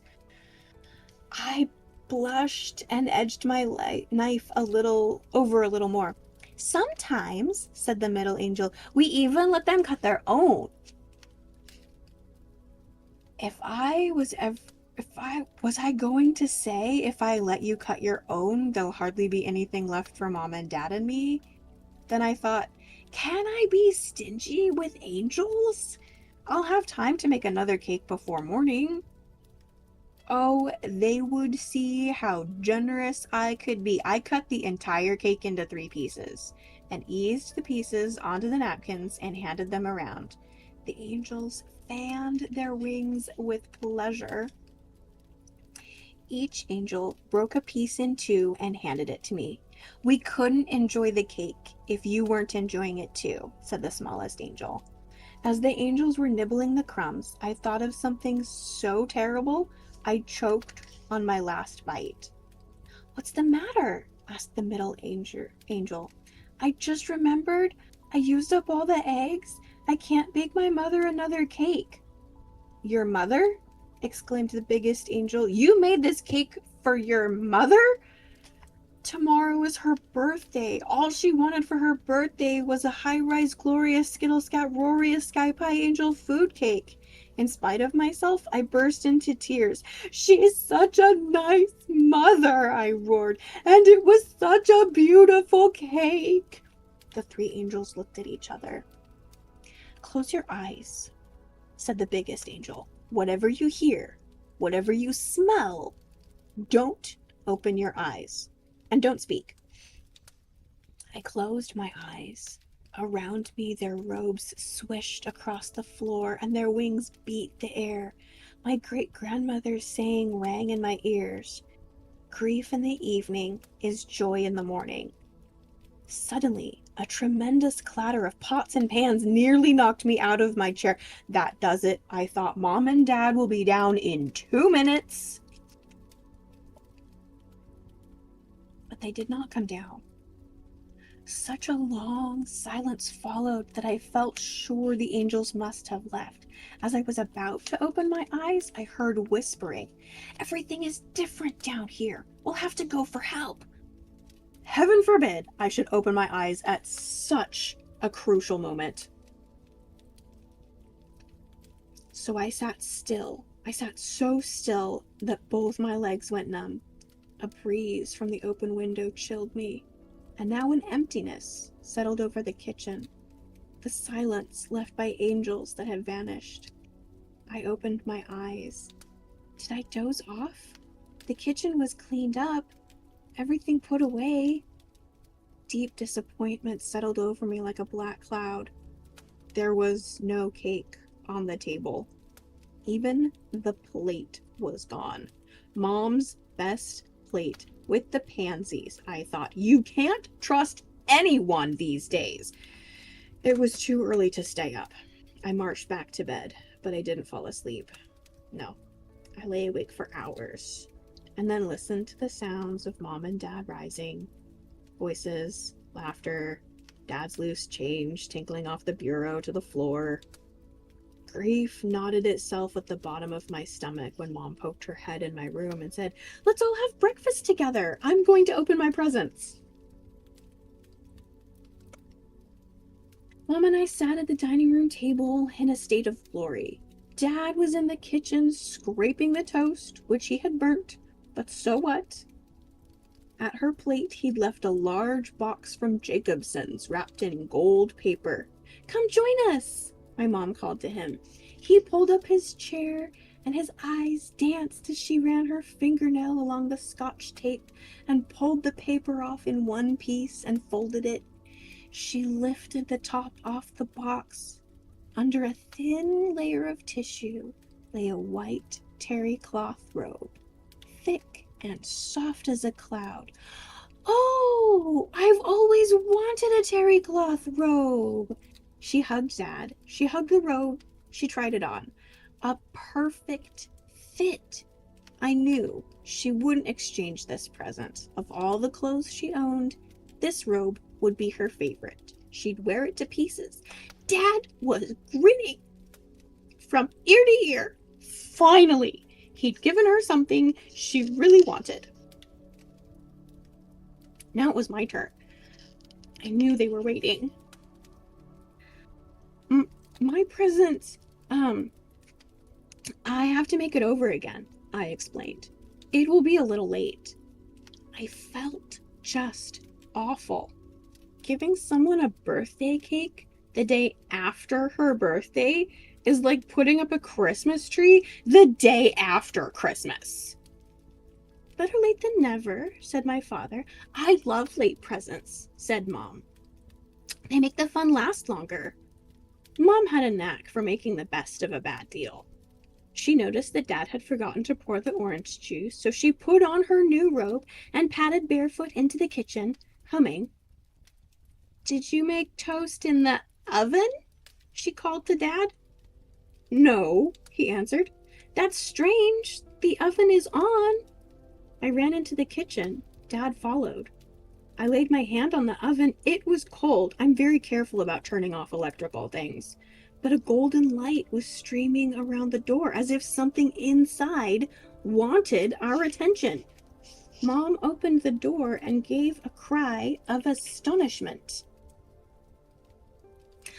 "What a beautiful cake! And all frosted! How on earth did you make it?" "Surprise!" I said. Nobody was more surprised than I. "Never mind the toast," said Mom. "Let's have cake for breakfast." She carried the cake high over her head and set it right in the middle of the table. The golden crust didn't show under the sugar roses and the sugar hearts. "It's almost too beautiful to eat," said Mom. Since we're all hungry, she cut 3 pieces. I was dying to taste mine, but Dad said, "Your mom should take the first bite." Mom bit into the cake. She closed her eyes.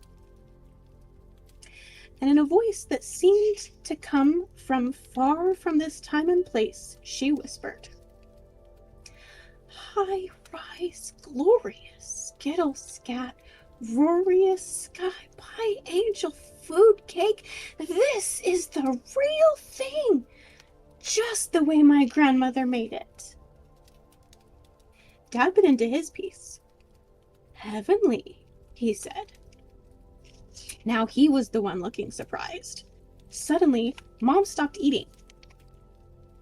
Her teeth crunched down on something hard. She spit it out. Was it a button? Into her hand and turned it this way and that. A golden thimble? She exclaimed. Where on earth did you find a golden thimble? That's my secret, I smiled. Not because I wouldn't tell her, but because I didn't know. The end. So tell me, how did you keep your voice so level while crying? Practice. Because I can't do that. Yeah, it's years of needing to cry in the middle of a conversation that you can't stop talking for. So you just keep talking through the tears. I actually practiced more singing while crying, because I would sing a lot of really moving things. Yeah. And at the time I was running with a crowd where if you showed emotion, that made you more feminine. So crying and singing was like the peak of femininity. Okay. I was the girliest girl in the whole group. I could do both beautifully. I learned how to cry pretty, and I learned how to sing. I could sing and cry pretty at the same time. Tears streaming down my face, emotion crackling my voice without losing pitch or tune. It was a whole thing. So then later, when I had to learn how to talk and sing, I used those the breathing techniques required to sing and cry at the same time, to talk and cry at the same time. Jeez. None of it was pretty. And I think it took me about 6 to 8 years of talking through tears to be able to get to that level. That is crazy, because I didn't notice at first, and then when I just looked a little bit, I could see like, oh, her eyes look a little different, and then I could see just a little bit here and there. I'm like, oh no, she is crying. I'm like, oh my gosh. Yeah. No, bawling my eyes out, actually. Yeah. I really lost it. I didn't remember that book moving me that much. So, yeah. That's the first time I heard it. It was a birthday present. Let's hold it off camera to find out what year. 30 years ago? Oh. No. I can do math. 32 years ago? Oh. It was a good story. It's a very good story. Guess it's my turn. That was a long one for you, so I'm gonna have to do 2, I think. Because one of them. No, because these are super short. So go ahead and do one, and then I'll pop in with some super short ones. Okay, I'll read one, and then you decide if I should read another one or not. Okay. This one is called The Three Spinners. Ooh, okay. That's gonna be good. Great. There once was a girl who was idle and would not spin, and let her mother say what she would. She could not bring her to it. At last the mother was once so overcome with anger and impatience that she beat her, on which the girl began to weep loudly. Now at this very moment the queen drove by, and when she heard the weeping she stopped her carriage, went into the house, and asked the mother why she was beating her daughter, so that the cries could be heard out on the road. Then the woman was ashamed to reveal the laziness of her daughter, and said, I cannot get her to leave off spinning. She insists on spinning for ever and ever, and I am poor, and I cannot procure the flax. Then answered the queen, there is nothing that I like better to hear than spinning, and I am never happier than when the wheels are humming. Let me have your daughter with me in the palace. I have flax enough, and there she shall spin as much as she likes. The mother was heartily satisfied with this, and the queen took the girl with her. When they had arrived at the palace, she led her up into 3 rooms, which were filled from the bottom to the top with finest flax. Now spin me this flax, she said, and when thou hast done it, thou shalt have my eldest son for a husband, even if thou art poor. I care not for that. Thy that's a big word. Indefatigable. Indefatigability. Yeah, that word. Indefatigable. Wow. Industry is dowry enough. Sorry.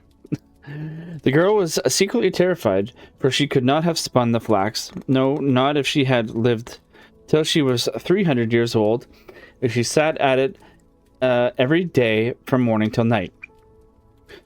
When therefore she was alone, she began to weep, and sat thus for 3 days without moving a finger.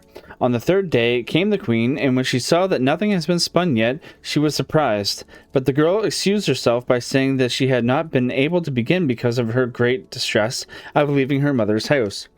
The queen was satisfied with this, but said when she was going away, "Tomorrow thou must begin to work." When the girl was alone again, she did not know what to do, and in her distress went to the window. Then she saw 3 women come toward her, the first of whom had a broad flat foot, the second had such a great underlip that it hung down over her chin, and the third had a broad thumb. They remained standing before the window, looked up, and asked the girl what was amiss with her. She complained of her trouble, and then they offered her their help and said, "If thou wilt invite us to the wedding, not be ashamed of us, and wilt call us thine aunts, and likewise wilt place us in thy table, we will spin up the flax for thee, and that in a very short time." "Well, with all my heart," she replied. "Do but come in and begin the work at once." Then she let in the 3 strange women and cleared a place in the first room, where they seated themselves and began their spinning. The one drew the thread and trod the wheel, the other wetted the thread, and third twisted it, and struck the table with her finger, and as often as she struck it, the skein of thread fell to the ground and was spun to the finest manner possible. The girl concealed the 3 spinners from the queen, and showed her whenever she came to the great quantities of spun thread, until the latter could not praise her enough. When the first room was empty, she went to the second, and at last to the third, and that too was quickly cleared. Then the 3 women took leave, and said to the girl, "Do not forget what thou hast promised us. It will make thy fortune." When the maiden showed the queen the empty rooms and the great heap of yarn, she gave orders for the wedding, and the bridegroom rejoiced that he was to have such a clever and industrious wife, and praised her mightily. "I have 3 aunts," said the girl, "and as they had been very kind to me, I should not like to forget them in my good fortune. Allow me to invite them to the wedding, and let them sit with us at table." The queen and the bridegroom said, "Why should we not allow that?" Therefore, when the feast began, and 3 women entered the strange apparel, and the bride said, "Welcome, dear aunts." "Ah," said the bridegroom, "how comest thou by these odious friends?" Thereupon he went to the one with the broad flat foot, and said, "How do you come by such a broad foot?" "By treading," she answered, "by treading." Then the bridegroom went to the second, and said, "How do you come by your falling lip?" "By licking," she answered, "by licking." Then he asked the third, "How do you come by your broad thumb?" "By twisting the thread," she answered, "by twisting the thread."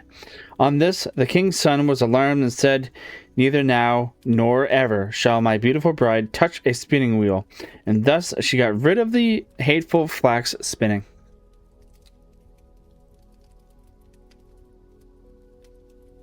That's it. It's a good one. It's a good one. Yep. Yeah.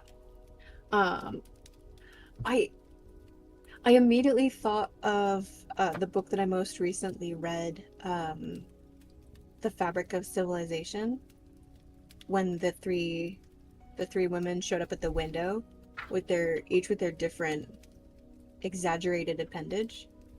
I was like, Yep. oh, if you know spinning, you know what's coming. It's not, you don't have to have it explained to you at the end. So if I didn't know it was going to get explained right there at the end, so I was preparing to say like, oh, Right. that's, they each have like a, because it used to be that making the thread was the longest and the hardest part about making any fabric.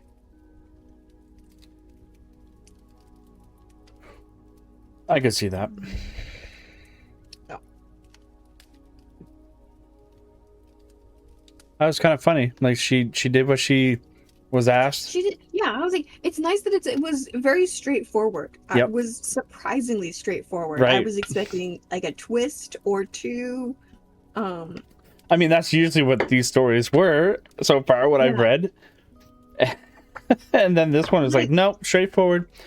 You did what we were told, and you're gonna be happy the rest of your life.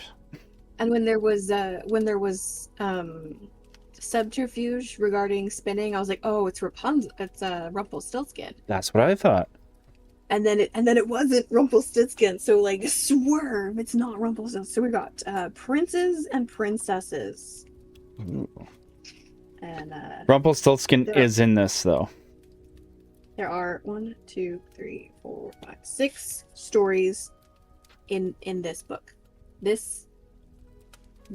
Oh, okay, I gotcha. This book has 6 stories in it. Gotcha. So, we can definitely do. 1 for 1. Yeah. This one is called To the Rescue. I'm gonna try and keep the picture appropriate to the in frame. Many stories tell us about wicked kings who lock up pretty princesses in their castles.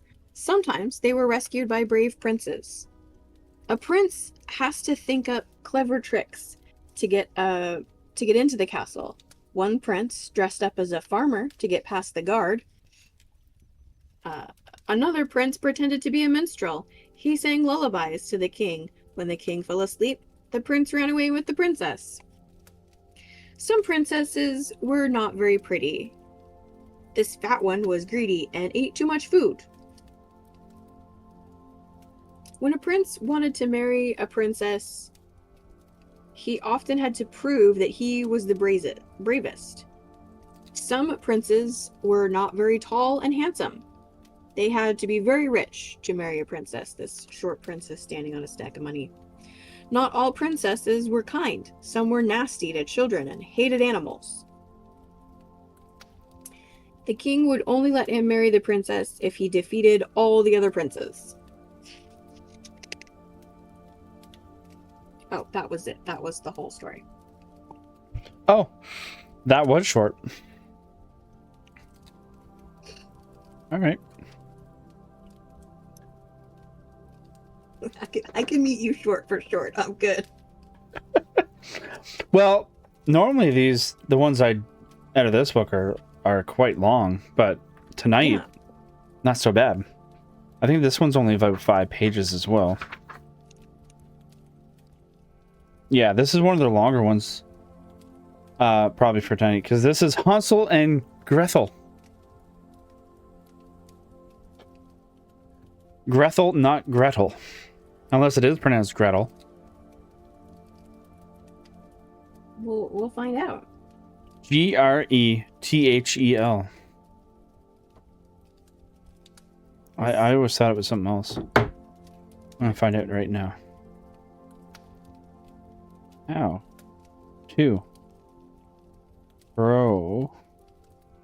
pronounce Gretel.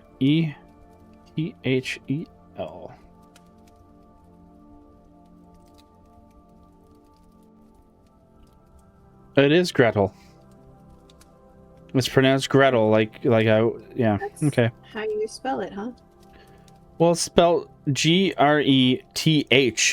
so it sounds like it could be Gretel. Yeah. But it's just Gretel. Yeah, anyway. So this is Hansel and Gretel.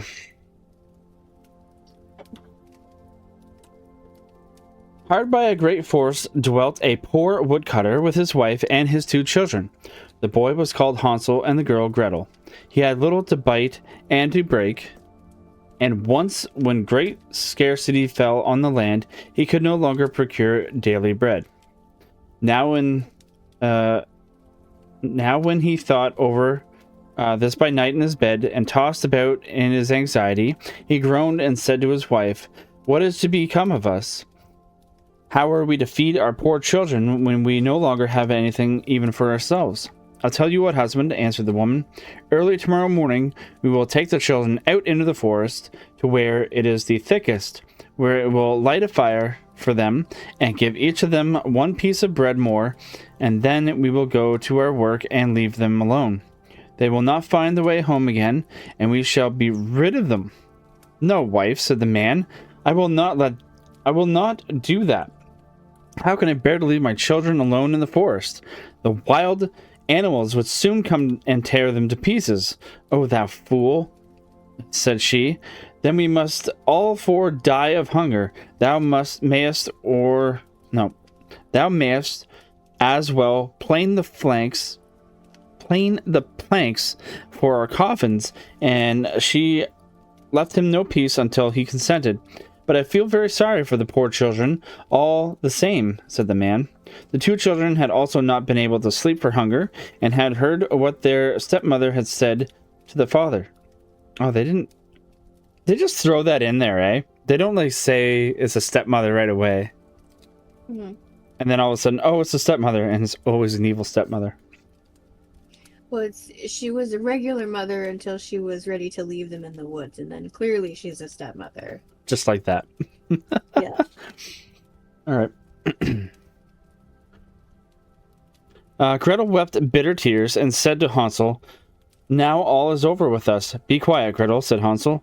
"Do not distress thyself. I will soon find a way to help."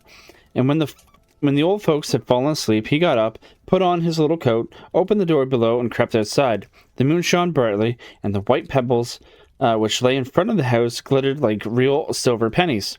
Hansel stooped and put as many of them in the little pocket of his coat as he could possibly get in. Then he went back and said to Gretel, "Be comforted, dear little sister, and sleep in peace. God will not forsake us." And he lay down again in his bed. When day dawned, but before the sun had risen, the woman came and awoke to the 2 children, saying, "Get up, you sluggards. We are going into the forest to fetch wood." She gave each a little piece of bread and said, there is something for your dinner, but do not eat it up before then, for you will get nothing else." Sorry. Gretel took the bread under her apron, and Hansel had the stones in his pockets. Hello, Em. Then they all set out together on the way to the forest. When they had walked a short time, Hansel stood still and peeped back into the house, and did so again and again. His father said, "Hansel, why art thou looking at there and staying behind for? Mind what thou art about, and do not forget how to use thy legs." Father," said Hansel, "I am looking at my little white cat, which is sitting up on the roof. It wants to say goodbye to me." The wife said, "Fool, that is not thy little cat. That is the morning sun which is shining on the chimneys." Hansel, however, had not been looking back at the cat, but had been constantly throwing one of the white pebble stones out of his pocket on the road. Oh yeah, smart.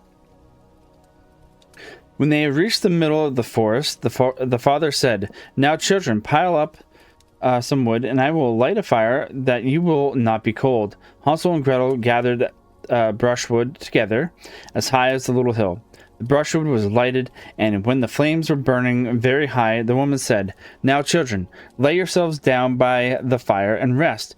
We will go into the forest and cut some wood.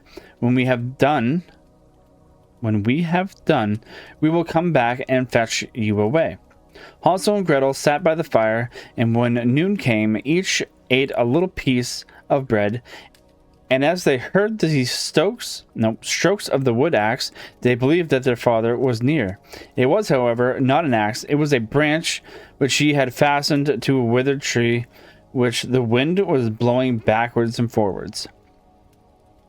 And as they had been sitting such a long time, their eyes shut with fatigue, and they fell fast asleep. When at last they awoke, it was already dark night.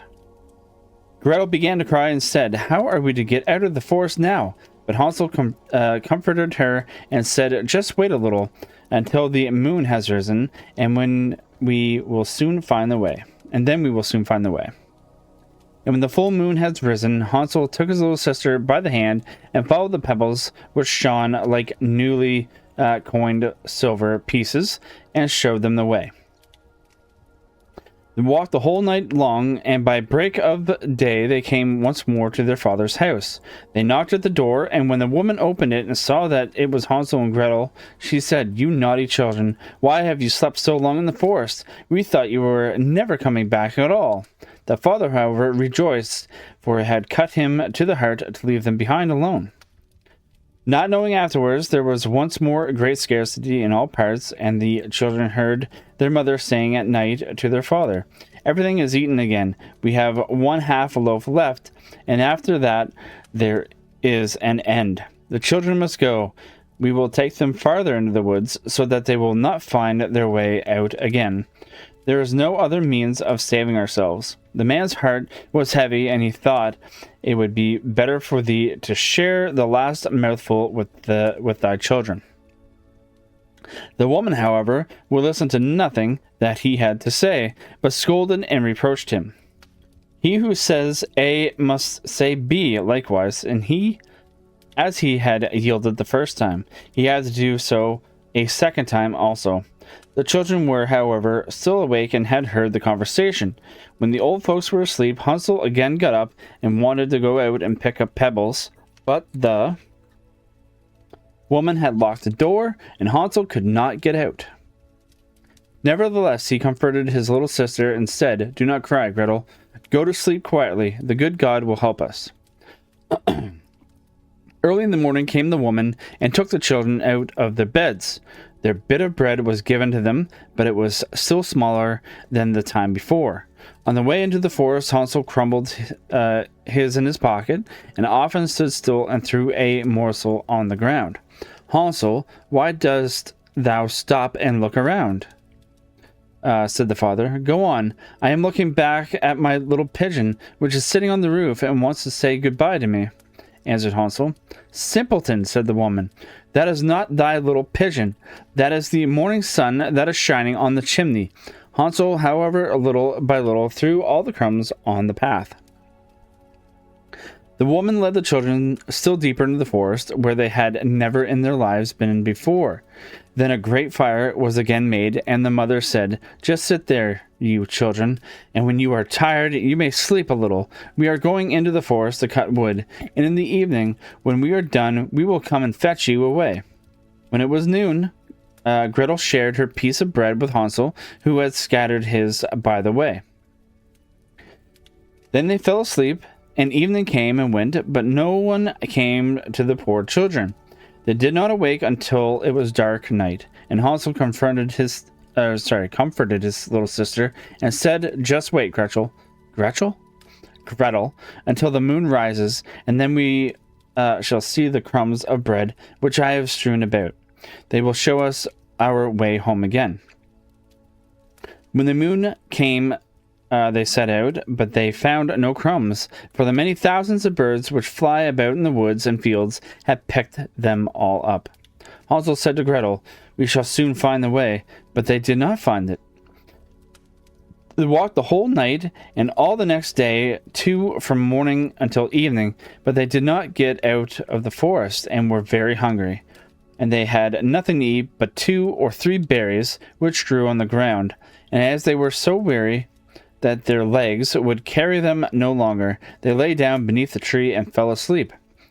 It was now 3 mornings since they had left their father's house. They began to walk again, but they always got deeper into the forest, and if help did not come soon, they must die of hunger and weariness.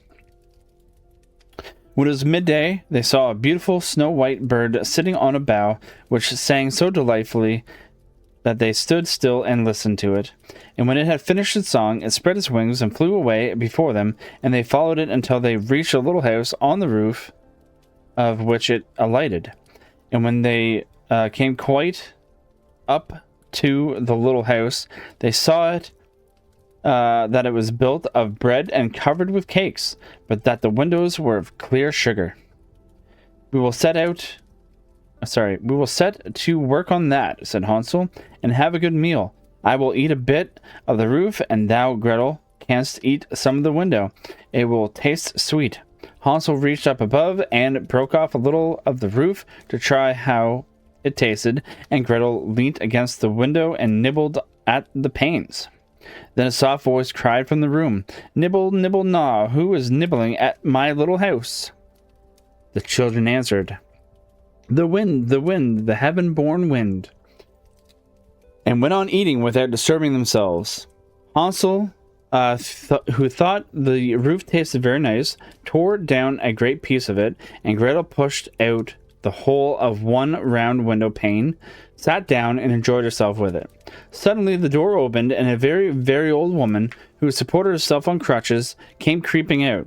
Hansel and Gretel were so terribly frightened that they let fall what they had in their hands. The old woman, however, nodded her head and said, "Oh, you dear children, who has brought you here? Do come in and stay with me. No harm shall happen to you." She took them both by the hand and led them into her little house. She's on crutches. How is she holding kids' hands? Anyway. Maybe her legs are crutched. They're like, I don't know. Okay. Maybe she has 4 hands. Oh. Alright. Then good food was set before them, milk and pancakes with sugar, apples, and nuts. Afterwards, 2 pretty little beds were covered with clean white linen, and Hansel and Gretel lay down in them and thought they were in heaven. The old woman had only pretended to be so kind. She was in reality a wicked witch who lay in wait for children, and had only built the little bread house in order to entice them. When a child fell into her power, she killed it, cooked it, and ate it, and that was a feast day with her. Witches have red eyes and cannot see far, but they have a keen scent like the beasts and are aware when human beings draw near. When Hansel and Gretel came into the neighborhood, she laughed maliciously and said mockingly, "I have them. They shall not escape me again." Early in the morning, before the children were awake, she was already up, and when she saw both of them sleeping and looking so pretty, with their plump red cheeks, she muttered to herself, "That will be a dainty mouthful." Then she seized Hansel with her shriveled hand, carried him into a little stable, and shut him in with a grated door. He might scream as he liked. That was of no use. Then she went to Gretel, shook her till she awoke, and cried, "Get up, lazy thing! Fetch some water and cook something good for thy brother. He is in the stable outside, and is to be made fat. When he is fat, I will eat him." Gretel began to weep bitterly, but it was all in vain. She was forced to do what the wicked witch ordered her. And now the best food was cooked for poor Hansel, but Gretel got nothing but crab shells. Ugh. Every morning the woman crept to the little stable and cried, "Hansel, stretch out thy finger, that I may feel if thou wilt soon be fat." Hansel, however, stretched out a little bone to her, and the old woman, who had dim eyes, could not see it, and thought it was Hansel's finger, and was astonished that there was no way of fattening him. When 4 weeks had gone by, and Hansel still continued thin, she was seized with impatience and would not wait any longer. "Hold on, Gretel," she cried to the girl. "Be active and bring some water. Let Hansel be fat or lean. Tomorrow I will kill him and cook him." How the poor little sister did lament when she had to fetch the water, and how her tears did flow down over her cheeks. "Dear God, do help us," she cried. "If the wild beasts in the forest had but devoured us, we should at any rate have died together. Just keep thy noise to thyself, said the old woman. All that won't help thee at all. Early in the morning, Gretel had to go out and hang up the cauldron with the water and light the fire. We will bake first, said the old woman. I have already heated the oven and kneaded the dough. She pushed poor Gretel out to the oven, from which flames of fire were already darting. Creep in, said the witch, and see if it is properly heated so that we can shut the bread in. And when once Gretel was inside, she intended to shut the oven and let her bake in it, and then she would eat her too. But Gretel saw what she had in her mind, and said, I do not know how I am to do it. How do you get in? Silly goose, said the old woman. The door is big enough. Just look, I can get in myself. And she crept up and thrust her head into the oven. Then Gretel gave her a push and drove her far into it, and shut the iron door and fastened the bolt. Oh, then she began to howl quite horribly, but Gretel ran away, and the godless witch was miserably burnt to death. Gretel, however, ran as quick as lightning to Hansel, opened his little stable, and cried, Hansel, we are saved! The old witch is dead! Then Hansel sprang out like a bird from his cage when the door is opened for him. How they did rejoice and embrace each other, and dance about and kiss each other. And as they had no longer any need to fear her, they went into the witch's house, and in every corner there stood chests full of pearls and jewels. These are far better than pebbles, said Hansel, and thrust into his pockets whatever could be got in. And Gretel said, I, too, will take something home with me, and filled her pinafore full. But now we will go away, said Hansel, that we may get out of the witch's forest. When they walked for 2 hours, they came to a great piece of water. We cannot get over, said Hansel. I see no footplank, and no bridge, and no boat crosses either, answered Gretel. But a white duck is swimming there. If I ask her, she will help us over. Then she cried, little duck, dost thou see? Hansel and Gretel are waiting for thee. There's never a plank or bridge in sight. Take us across on thy back so white. The duck came to them, and Hansel seated himself on its back and told his sister to sit by him. No, replied Gretel, that will be too heavy for the little duck. She shall take us across one after the other. The good little duck did so, and when they were once safely across, and had walked for a short time, the forest seemed to be more and more familiar to them, and at length they saw from afar their father's house. Then they began to run, rushed into the parlor, and threw themselves into their father's arms. The man had not known one happy hour since he had left the children in the forest. The woman, however, was dead. Gretel emptied her pinafore until pearls and precious stones ran about the room, and Hansel threw one handful after another out of his pocket to add to them. Then all anxiety was at an end, and they lived together in perfect happiness. My tale is done. There runs a mouse. Whoever catches it may make himself a big fur cap out of it.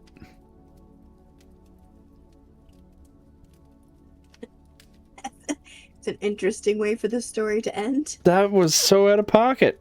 What the heck does a mouse have to do what we were just reading? Oh my gosh. Nothing at all. No. Nothing. Like somebody left the voice to text on.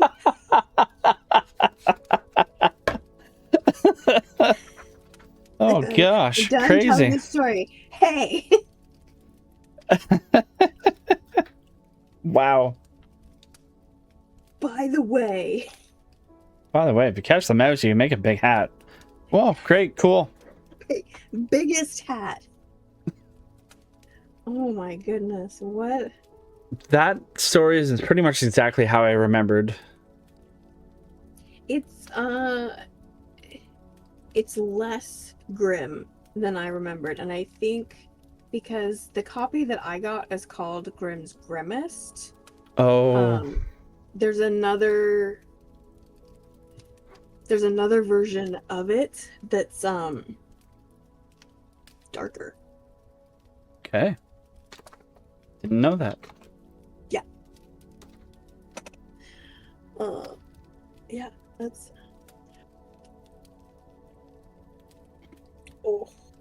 Okay, so I can keep this.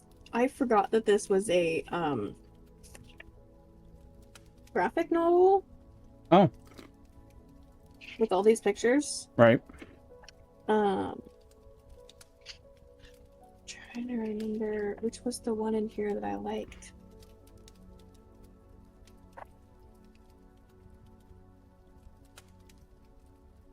I think it was this one. And we're going to read The Proud Princess. Okay. And I can't. The white balance is off, and I can't get all the pictures on the camera very well, but I will do my best. Long ago, the King of Ireland had a lovely daughter, but she would not choose a husband. She thought no one was good enough for her. The king was very cross. He asked the 3 princes in the land to tea at his castle. "You must choose one of them," he said. The princes stood in a line. The first one was short and round. "Too fat," said the princess. The second was tall and thin. "Beanpole," said the rude princess, and she laughed at him. The third prince was just handsome, but she just pulled his beard. "Prince Harry," she said. The king said crossly, "If you do not choose a prince for a husband, you must marry the first beggar who comes to my castle." The next day, a beggar in ragged clothes knocked on the castle door. He played the fiddle and sang songs. "Come in! Come in!" said the king. "I order you to marry my daughter," he said. The princess cried and cried, but the king would not listen. They were married by the priest. Next day, they left the king's castle. Soon they came to a bigger castle. "That belongs to Prince Alric," said the beggar. The princess just cried. They walked on until they came to an old hut. "This is my house," said the beggar. "It's nasty," said the princess, and cried again. The beggar gave her very old rags to wear and not much to eat. Every day she had to scrub the floor. Her knees were very sore. When the beggar cut some reeds, "We have no money," he said. "You must make some baskets." But the reeds cut her soft hands. One day she sat by the roadside. She was trying to sell pots. A man came riding by on a horse. He smashed all the pots. "You are no good as a wife," said the beggar. "You must earn some money." He took the princess to the castle to work in the kitchen. The prince who lived in the castle was getting married. The cook gave the princess some food from the wedding feast. She put it in her apron. The princess wanted to see what the prince looked like, so she ran up the stairs to the ballroom and hid behind a curtain. Then she peeped out. There was the prince with all his friends. Suddenly he turned around. "Oh!" she cried. "Whatever shall I do now? It's Prince Harry!" See, he's just handsome. The prince pulled back the curtain. There was the princess. "I have got you now," he said. "You must dance a jig with me in the ballroom." The princess tried to run away, but the prince held her hand. All the food fell out of her apron, and everyone laughed at her. She burst into tears and ran away down the long passage in the castle. The prince ran right after her and soon caught her again. "Don't you know me?" he said. "I'm Alric. You called me Prince Harry, but I am also the beggar. I tricked you because you are proud." The prince gave her a fine new dress to wear. Then he took her back to the ballroom. She sat on a throne, and a crown was put on her head. The princess was happy at last. "How glad I am that I married you," she said. "I promise I will not call you Prince Harry or be proud again." That almost sounded like she was actually rewarded for it. Did I miss something? For being proud? No, it's she was lucky enough to be tricked by somebody who genuinely wanted to love her. Okay. Because the king said in front of the princes that she had humiliated, "Your terrible daughter, I'm marrying you to the first beggar who comes to the castle." And Yeah. Prince Harry apparently decided, bet. Right. Yeah. I'm No, I dressed get as a it. beggar I and get show it. up and get this princess.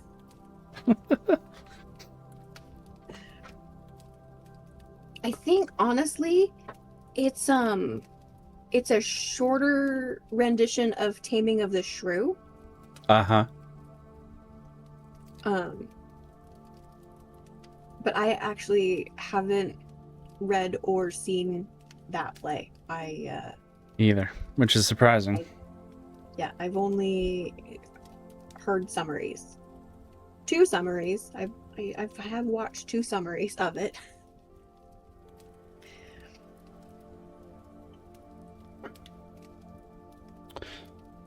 Okay. The next one I have is The Three Snake Leaves. And it's only a couple pages. Leaves?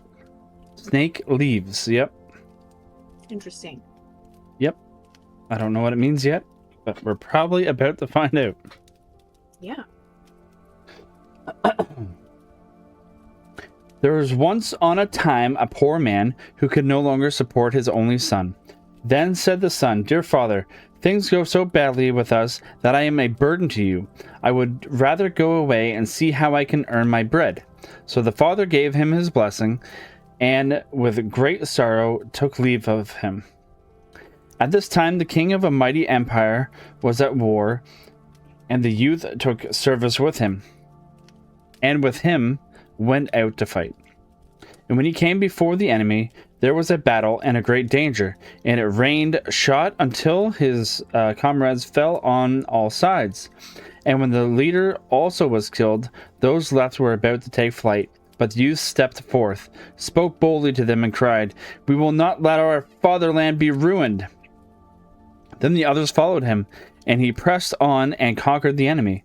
When the king heard that he owed the victory to him alone, he raised him above all others, gave him great treasures, and made him the first in the kingdom. The king had a daughter who was very beautiful, but she was also very strange. She had made a vow to take no one as her lord and husband, who did not promise to let himself be buried alive with her if she died first. "If he loves me with all his heart," said she, "of what use will life be to him afterwards?" On her side, she would do the same. I sounded like I read that wrong. I don't think I did. On her side, she would do the same. Oh, on her side, she would do the same thing. Yeah. She agrees the same. So at least she's fair about it. Right. And if he died first, would go down to the grave with him.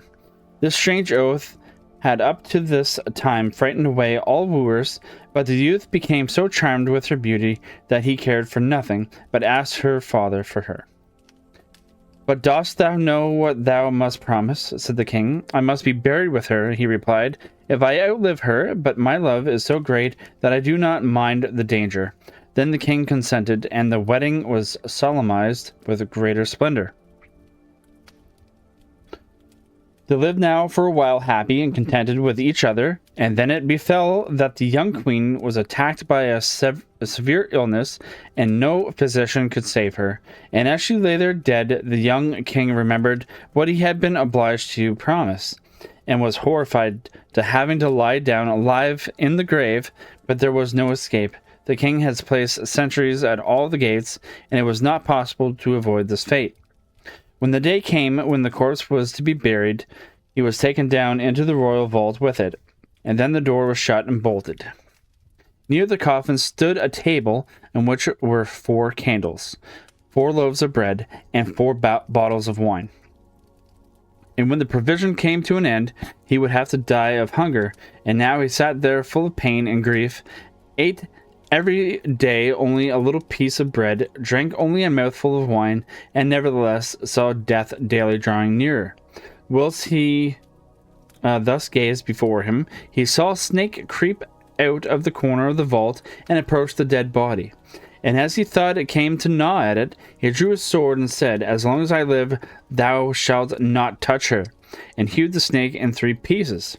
After a time, a second snake crept out of the hole, and when it saw that the other lying dead and cut in pieces, it went back, but soon came again with 3 green leaves in his mouth.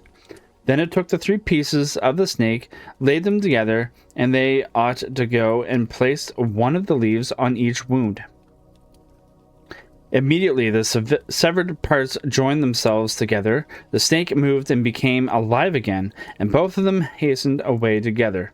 The leaves were left lying on the ground, and the desire came into the mind of the unhappy man who had been watching all this, to know if the wondrous power of the leaves which had brought the snake to life again could not likewise be of service to the human being. So he picked up the leaves and laid one of them on the mouth of his dead wife, and then 2 others on her eyes. And hardly had he done this, then the blood stirred in her veins, rose into her pale face, and colored it again. Then she drew breath, opened her eyes, and said, "Ah, God, where am I?" "Thou art with me, dear wife," he answered, and told her how everything had happened, and how he had brought her back again to life. Then he gave her some wine and bread, and when she had regained her strength, she raised her up, and they went to the door and knocked. He called so loudly that the sentries heard it, and told the king. The king came down himself and opened the door, and there he found both strong and well, and rejoiced with them that now all sorrow was over. The young king, however, took the 3 snake leaves with him, gave them to his servant, and said, "Keep them for me carefully, and carry them constantly about thee. Who knows in what trouble they may yet be of service to us?" A change had, however, taken place in his wife after she had been restored to life. It seemed as if all love for her husband had gone out of her heart. After some time, when he wanted to make a voyage over the sea to visit his old father, and they had gone on board a ship, she forgot the great love and fidelity which he had shown her, and which he had the means of rescuing her from death, and conceived a wicked inclination for the skipper. Oh no. Once when the young king lay there asleep, she called in the skipper and seized the sleeper by the head, and the skipper took him by the feet, and thus they threw him down into the sea. When the shameful deed was done, she said, "Now let us return home, and say that he died on the way. I will extol and praise thee so to my father, that he will marry me to thee, and make thee the heir to his crown." But the faithful servant, who had seen all that they did unseen by them, unfastened a little boat from the ship, got into it, sailed after his master, and let the traders go on their way. He fished up the dead body, and by the help of the 3 snake leaves which he carried about with him, and laid on the eyes and mouth, he fortunately brought the young king back to life. They both rowed with all their strength day and night, and their little boat flew so swiftly that they reached the old king before the others did. He was astonished when he saw them come along, and asked what had happened to them. When he learnt the wickedness of his daughter, he said, "I cannot believe that she has behaved so ill, but the truth will soon come to light," and bade both go into a secret chamber and keep themselves hidden from everyone. Soon afterwards, the great ship came sailing in, and the godless woman appeared before her father with a troubled countenance. He said, "Why dost thou come back alone? Where is thy husband?" "Ah, dear father," she replied, "I come home again in great grief. During the voyage, my husband became suddenly ill and died, and if the good skipper had not given me his help, it would have gone ill with me. He was present at his death, and can tell you all." The king said, "I will make the dead alive again," and opened the chamber, and bade the 2 come out. When the woman saw her husband, she was thunderstruck, AC/DC, and fell on her knees and begged for mercy. The king said, "There is no mercy. He was ready to die with thee and restored thee to life again, but thou hast murdered him in his sleep, and shalt receive the reward that thou deservest." Then she was placed with her accomplice in a ship which had been pierced with holes, and sent out to sea, where they soon sank amid the waves. Tragic. Don't be Two-Face. That's what I'm getting out of it. Definitely.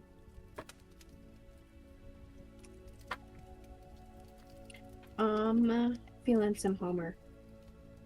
Bring on the Homer. Yeah. Which is your favorite Greek god?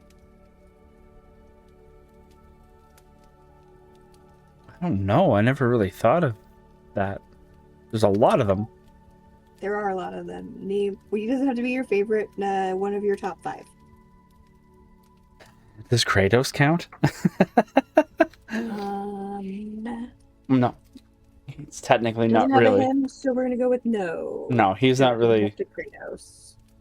He's not really a Greek god. He was just made up by PlayStation. I got Ares.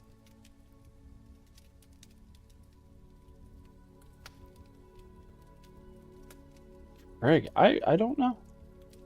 We just read them in order.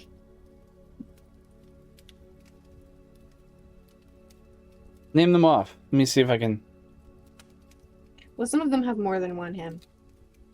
Oh, I meant just name the Greek gods. Yeah, Dionysus, Demeter, Apollo, Hermes, Aphrodite, Dionysus, Ares, Artemis, Aphrodite, Athena, Hera, Demeter. Demeter. Do the Demeter ones. Demeter? Yeah. Okay. 112.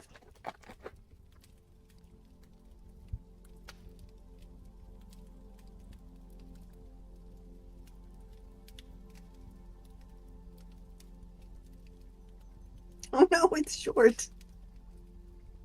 That's okay. Demeter with her lovely hair, sacred goddess. I begin to sing of her and her daughter, the surpassingly beautiful Persephone. Farewell, goddess. Save our city and guide my song.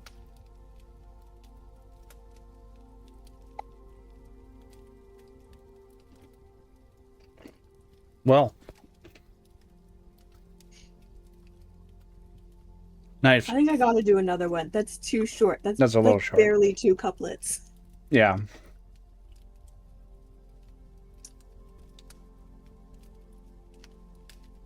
Oh, we got a hymn to Heracles the Lionhearted. Let's do that.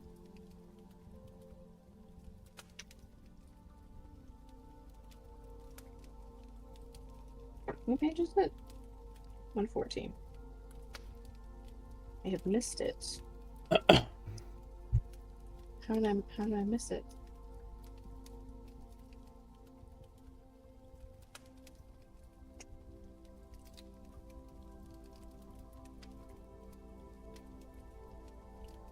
Here we are. Heracles, son of Zeus, shall be my song. He is the greatest man on the whole earth.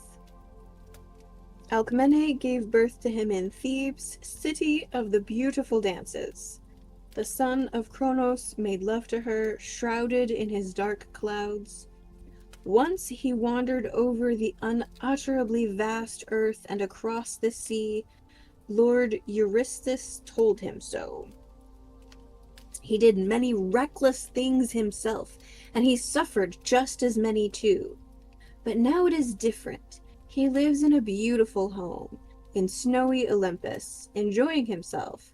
He has Hebe with him as well, and she has such lovely ankles. Greetings, Lord, son of Zeus, give me virtue and prosperity. I always thought that that was a weird thing to like say somebody had was a lovely ankles. It's something you literally cannot change no matter what. Like, are you born with it or not?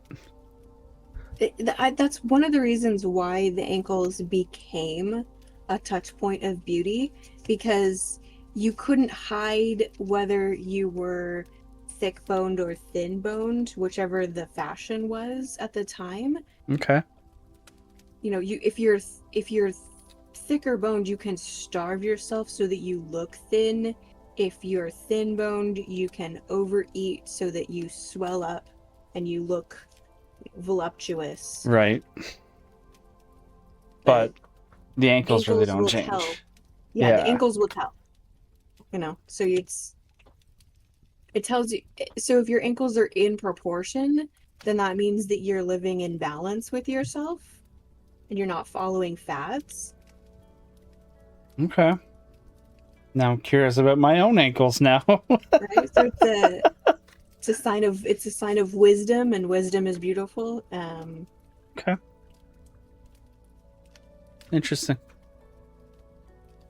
I've learned so much more, like, I guess history and philosophy. I guess we can put the two together because, you know, these are old stories and very, you know.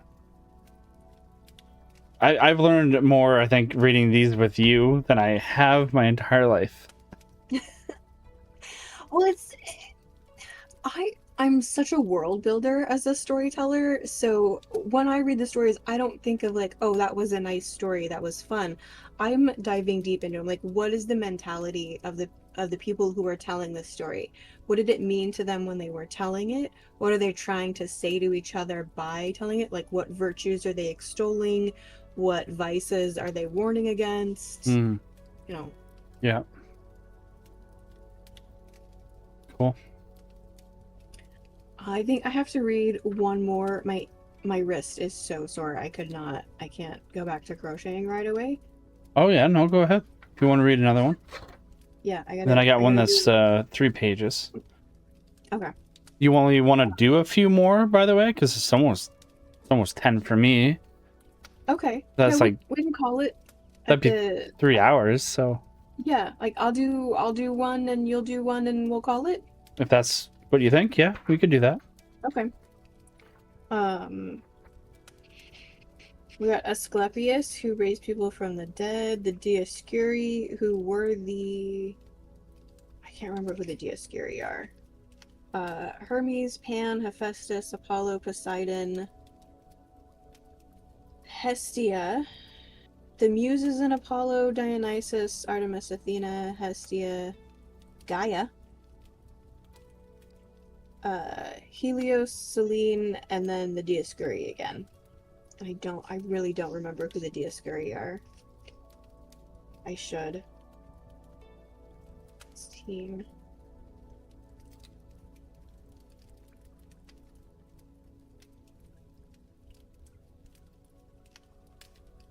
We could do Dionysus in honor of my Reese's beverage.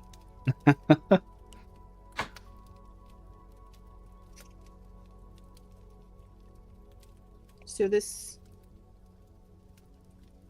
There's them. Love Greek mythology. It is pretty interesting. Do you remember who the Go ahead. Dioscuri are? Who? Dioskouroi. I'm gonna have to say no, and I'm gonna get you to spell it again right now. Okay. Dioskouroi.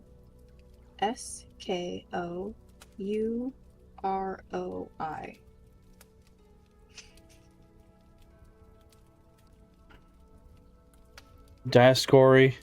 No, I'm saying it wrong. Mm-hmm. The Dioscorio? Dioscuri. Dioscuri? That's it? Yeah. Meaning... like I said, I remember how to pronounce them. I don't remember who they are, what they're doing. So it means the sons of Zeus are the twin heroes Castor and Polydeuces, or Pollux. Castor and Pollux. In Greek and Roman mythology, sons of Leda, they were known as patrons of sailors, horsemen, and athletes, often revered as saviors in times of crisis. Castor was mortal, son of Tyndareus. Mm-hmm. While Pollux was immortal, son of Zeus. That's right. Okay, so they're doorway guardians, and when the mortal son was gonna die, the immortal son wanted to know if he could give half his immortality to his brother so that they didn't have to be dead. And so then they became demigods. Yeah, doorway guardians. What is it called? Psychopomps, because they would guard the doorways to the dead. Okay. So now we know who the Dioscuri are. Constellation Gemini. Yeah, that's it. The twins. That's the one. Oh, okay. Dionysus. Let's read one of these Dionysus ones. Let's do it. I think he's got 3.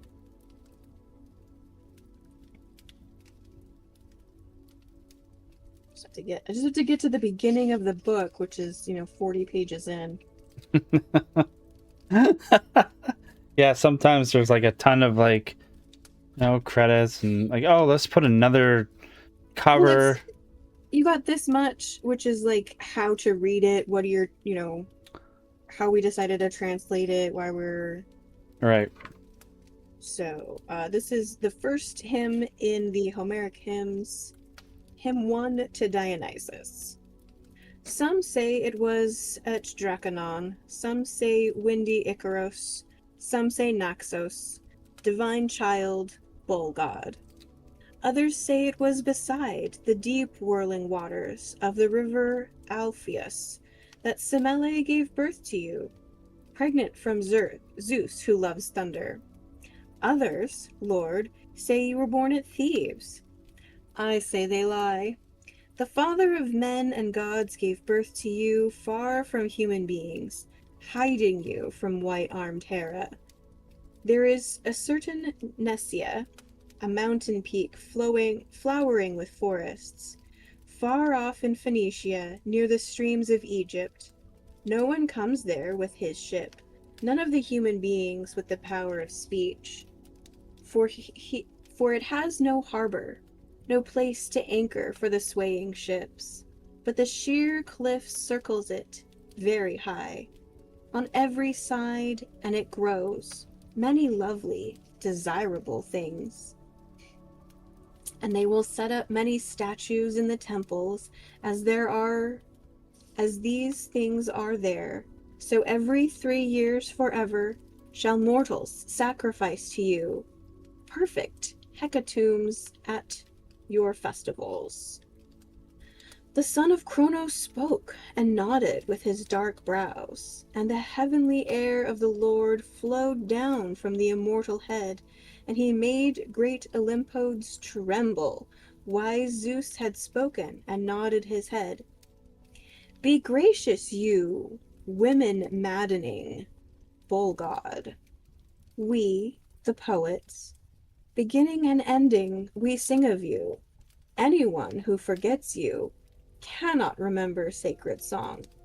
I greet you, Dionysus, god who appears as a bull, you and your mother Semele, whom they call Théone.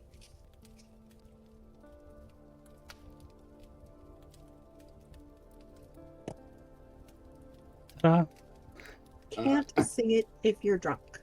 No?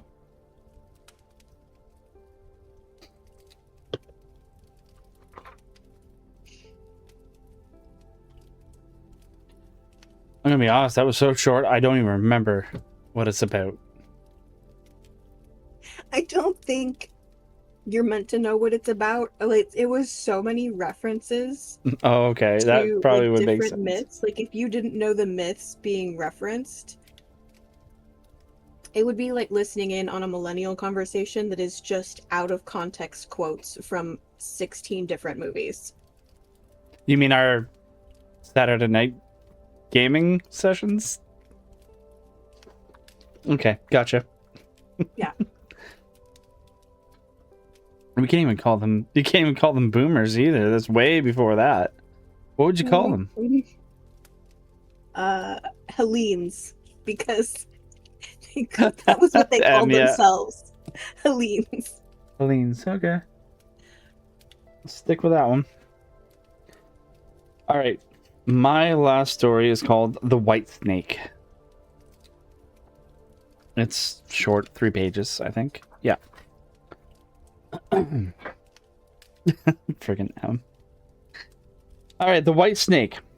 A long time ago, there lived a king who was famed for his wisdom through all the land.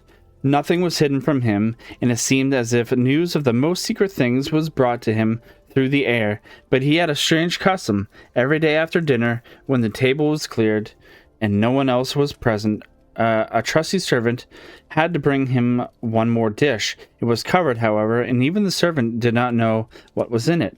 Neither did anyone No, for the king never took off the cover to eat it until he was quite alone. This had gone on for a long time, when one day the servant who took away the dish was overcome with such curiosity that he could not help carrying the dish into his room. When he had carefully locked the door, he lifted up the cover and saw a white snake lying on the dish. But when he saw it, he could not deny himself the pleasure of tasting it, so he cut off a little bit of it and put it into his mouth. No sooner had it touched his tongue than he heard a strange whispering of little voices outside his window. He went and listened, and then noticed that it was the sparrows who were chattering together and telling one another of all kinds of things which they had seen in the fields and woods. Eating the snake had given him power of understanding the language of animals. Now it so happened that on this very day the queen lost her most beautiful ring, and suspicion of having stolen it fell upon the trusty servant, who was allowed to go everywhere. The king ordered the man to be brought before him, and threatened with angry words that unless he could before the marrow. I'm sorry, I'm butchering this. Start that sentence over again. The king ordered the man to be brought before him, and threatened with angry words that unless he could before the morrow point out the thief, he himself should be looked upon as guilty and executed. In vain he declared his innocence. He was dismissed with no better answer. In his trouble and fear, he went down into the courtyard and took thought how to help himself out of his trouble. Now some ducks were sitting together quietly by a brook and taking their rest, and whilst they were making their feathers smooth with their bills, they were having a confidential conversation together. The servants stood by and listened.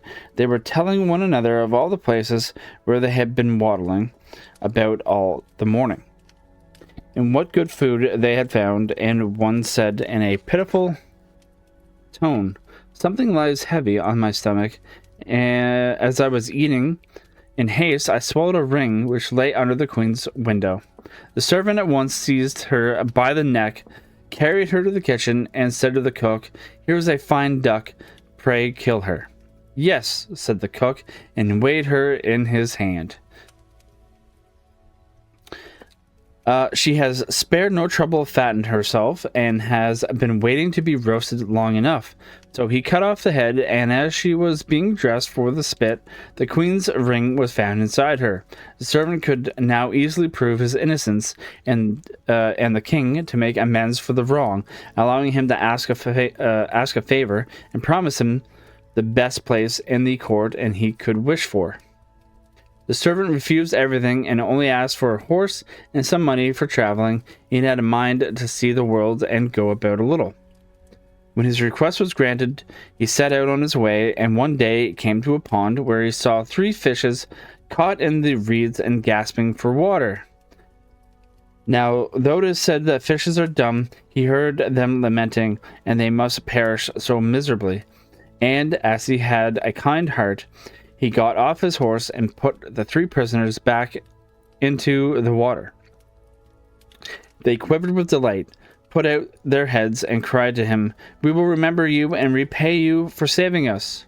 He rode on, and after a while it seemed to him that he heard a voice in the sand at his feet. He listened and heard an ant king complain. "Why cannot folks with their clumsy beasts keep off our bodies? That stupid horse with his heavy hoofs had been treading down my people without mercy." So he turned on to the side path, and the ant king cried out to him, "We will remember you. One good turn deserves another." The path led him into a wood, and there he saw 2 old ravens standing by their nests and throwing out their young ones. "Out with you, you idle, good-for-nothing creatures," cried they. "We cannot find food for you any longer. You are big enough. You can provide for yourselves." But the poor young ravens lay upon the ground, flapping their wings and crying, "Oh, what helpless chicks we are! We must shift for ourselves, and yet we cannot fly. What can we do but lie here and starve?" So the good young fellow alighted and killed his horse with his sword and gave it to them for food. Then they came hopping up to it, satisfied their hunger, and cried, "We will remember you. One good turn deserves another." Okay. That doesn't make sense.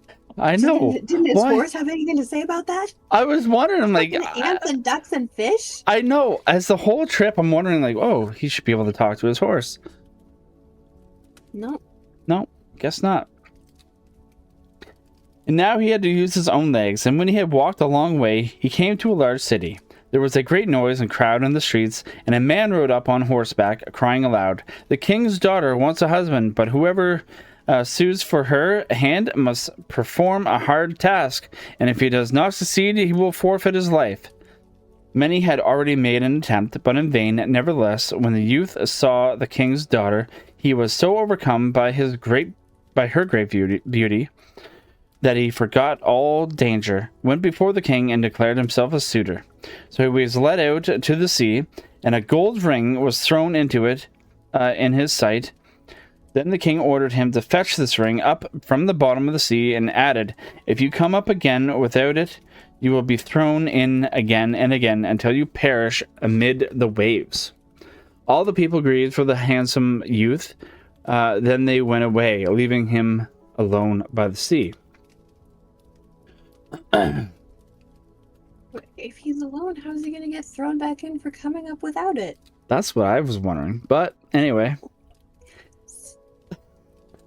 He stood on the shore and considered what he should do, when suddenly he saw 3 fishes come swimming towards him, and they were the very fish whose lives he had saved.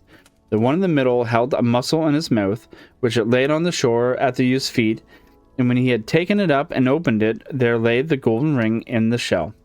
Full of joy, he took it to the king, and expected that he would grant him the promised reward. But when the proud princess perceived that he was not her equal in birth, she scorned him, and required him first to perform another task. She went down into the garden, and strewed with her own hands 10 sacks full of millet seeds on the grass. Then she said, "Tomorrow morning, before sunrise, these must be picked up, and not a single grain be wanting." The youth sat down in the garden and considered how it might be possible to perform this task, but he would think of nothing, and there he sat sorrowfully awaiting the break of day, when he should be led to death. But as soon as the first rays of the sun shone into the garden, he saw all the 10 sacks standing side by side, quite full, and not a single grain was missing. The Ant King had come to the night with thousands and thousands of ants, and the grateful creatures had by great industry picked up all the millet seeds and gathered them into the sacks. Presently the king's daughter herself came down into the garden, and was amazed to see that the young man had done the task she had given him. But she could not yet conquer her proud heart, and said, "Although he has performed both tasks, he shall not be my husband until he has brought me an apple from the tree of life." Ooh. The youth did not know where the tree of life stood, but he set out, and would have gone on forever as long as his legs would carry him, though he had no hope of finding it. After he had wandered through 3 kingdoms, he came one evening to a wood, and lay down under a tree to sleep.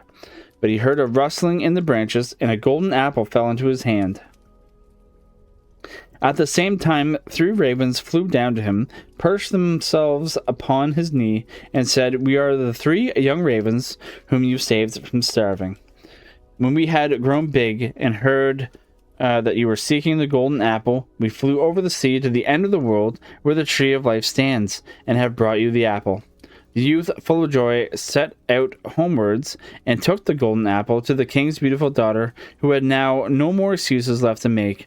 They cut the apple of life in 2, and ate together, and then her heart became full of love for him, and they lived in undisturbed happiness to a great age. I think the ants got a raw deal. Yeah, they had to do a lot more work, in my opinion. Like, they just didn't get stomped on by 1 horse, and they picked up 10 sacks. Yeah. Of millet seed. That's which a is, lot it's of a very seeds. small. It's a small grain. Yeah. Although the ravens did fly to the ends of the earth. They So, also got a whole horse who didn't get a say in the matter. that's true. So messed up. The heck was I about to say about that story? Oh, stories like that where like the woman keeps making you go do stuff, and you're like, oh yeah, no problem. Huh? Rule of three? Either Yeah. way, I'm like, oh my gosh, you should love me for who I am. I shouldn't have to do all this stuff. No, I agree. But like when you don't have a social way, like a social norm way to like figure out who a person is, you set them like tasks to figure out like the strength. They're Well, really yeah, supposed to okay. be like strength of character tests. Yeah, I can see that. But that seemed obviously was outrageous. These were not strength of character tests. These were you are going to fail. Oh, you managed to not fail my impossible tasks? Yeah. Huh. Yeah. Okay, well, like 2 or 3 stories back when the husband was like, "Oh, I can't make up my mind whether or not to marry that widow. I tell you what, here's my shoe with a hole in it. Hang it up, and if the water falls out, I will. No, if the water falls out, I won't, and if the water stays in, I will." That's like Well, and you've there's a made up hole in your it. mind. That's not even a coin toss. Like, No, it's like, yeah, there's a hole in your shoe. It's gonna fall out. right. And normal physics in life, yeah, that will not hold water. So like, yeah, there's a guarantee. This is what I don't want to do. So here we go. This is, I've made up my mind, but I don't want to say that I've made up my mind, so I'm gonna put it on this task so that if a miracle happens, then I will do it. Yeah. You know, it's like essentially what you're saying is if God tells me to, okay, I will, but I don't want to. Right. You know. Yeah. And then of course there's no story if the miracle doesn't happen, so Strange stories, honestly. they really are. They're so weird. Well, that was good. The 3 hours flew by super fast. I was not expecting to go by, right? Yeah, I remember they went by really fast last time, so I brought a big stack of books so that I would have like a lot to go through. Yeah.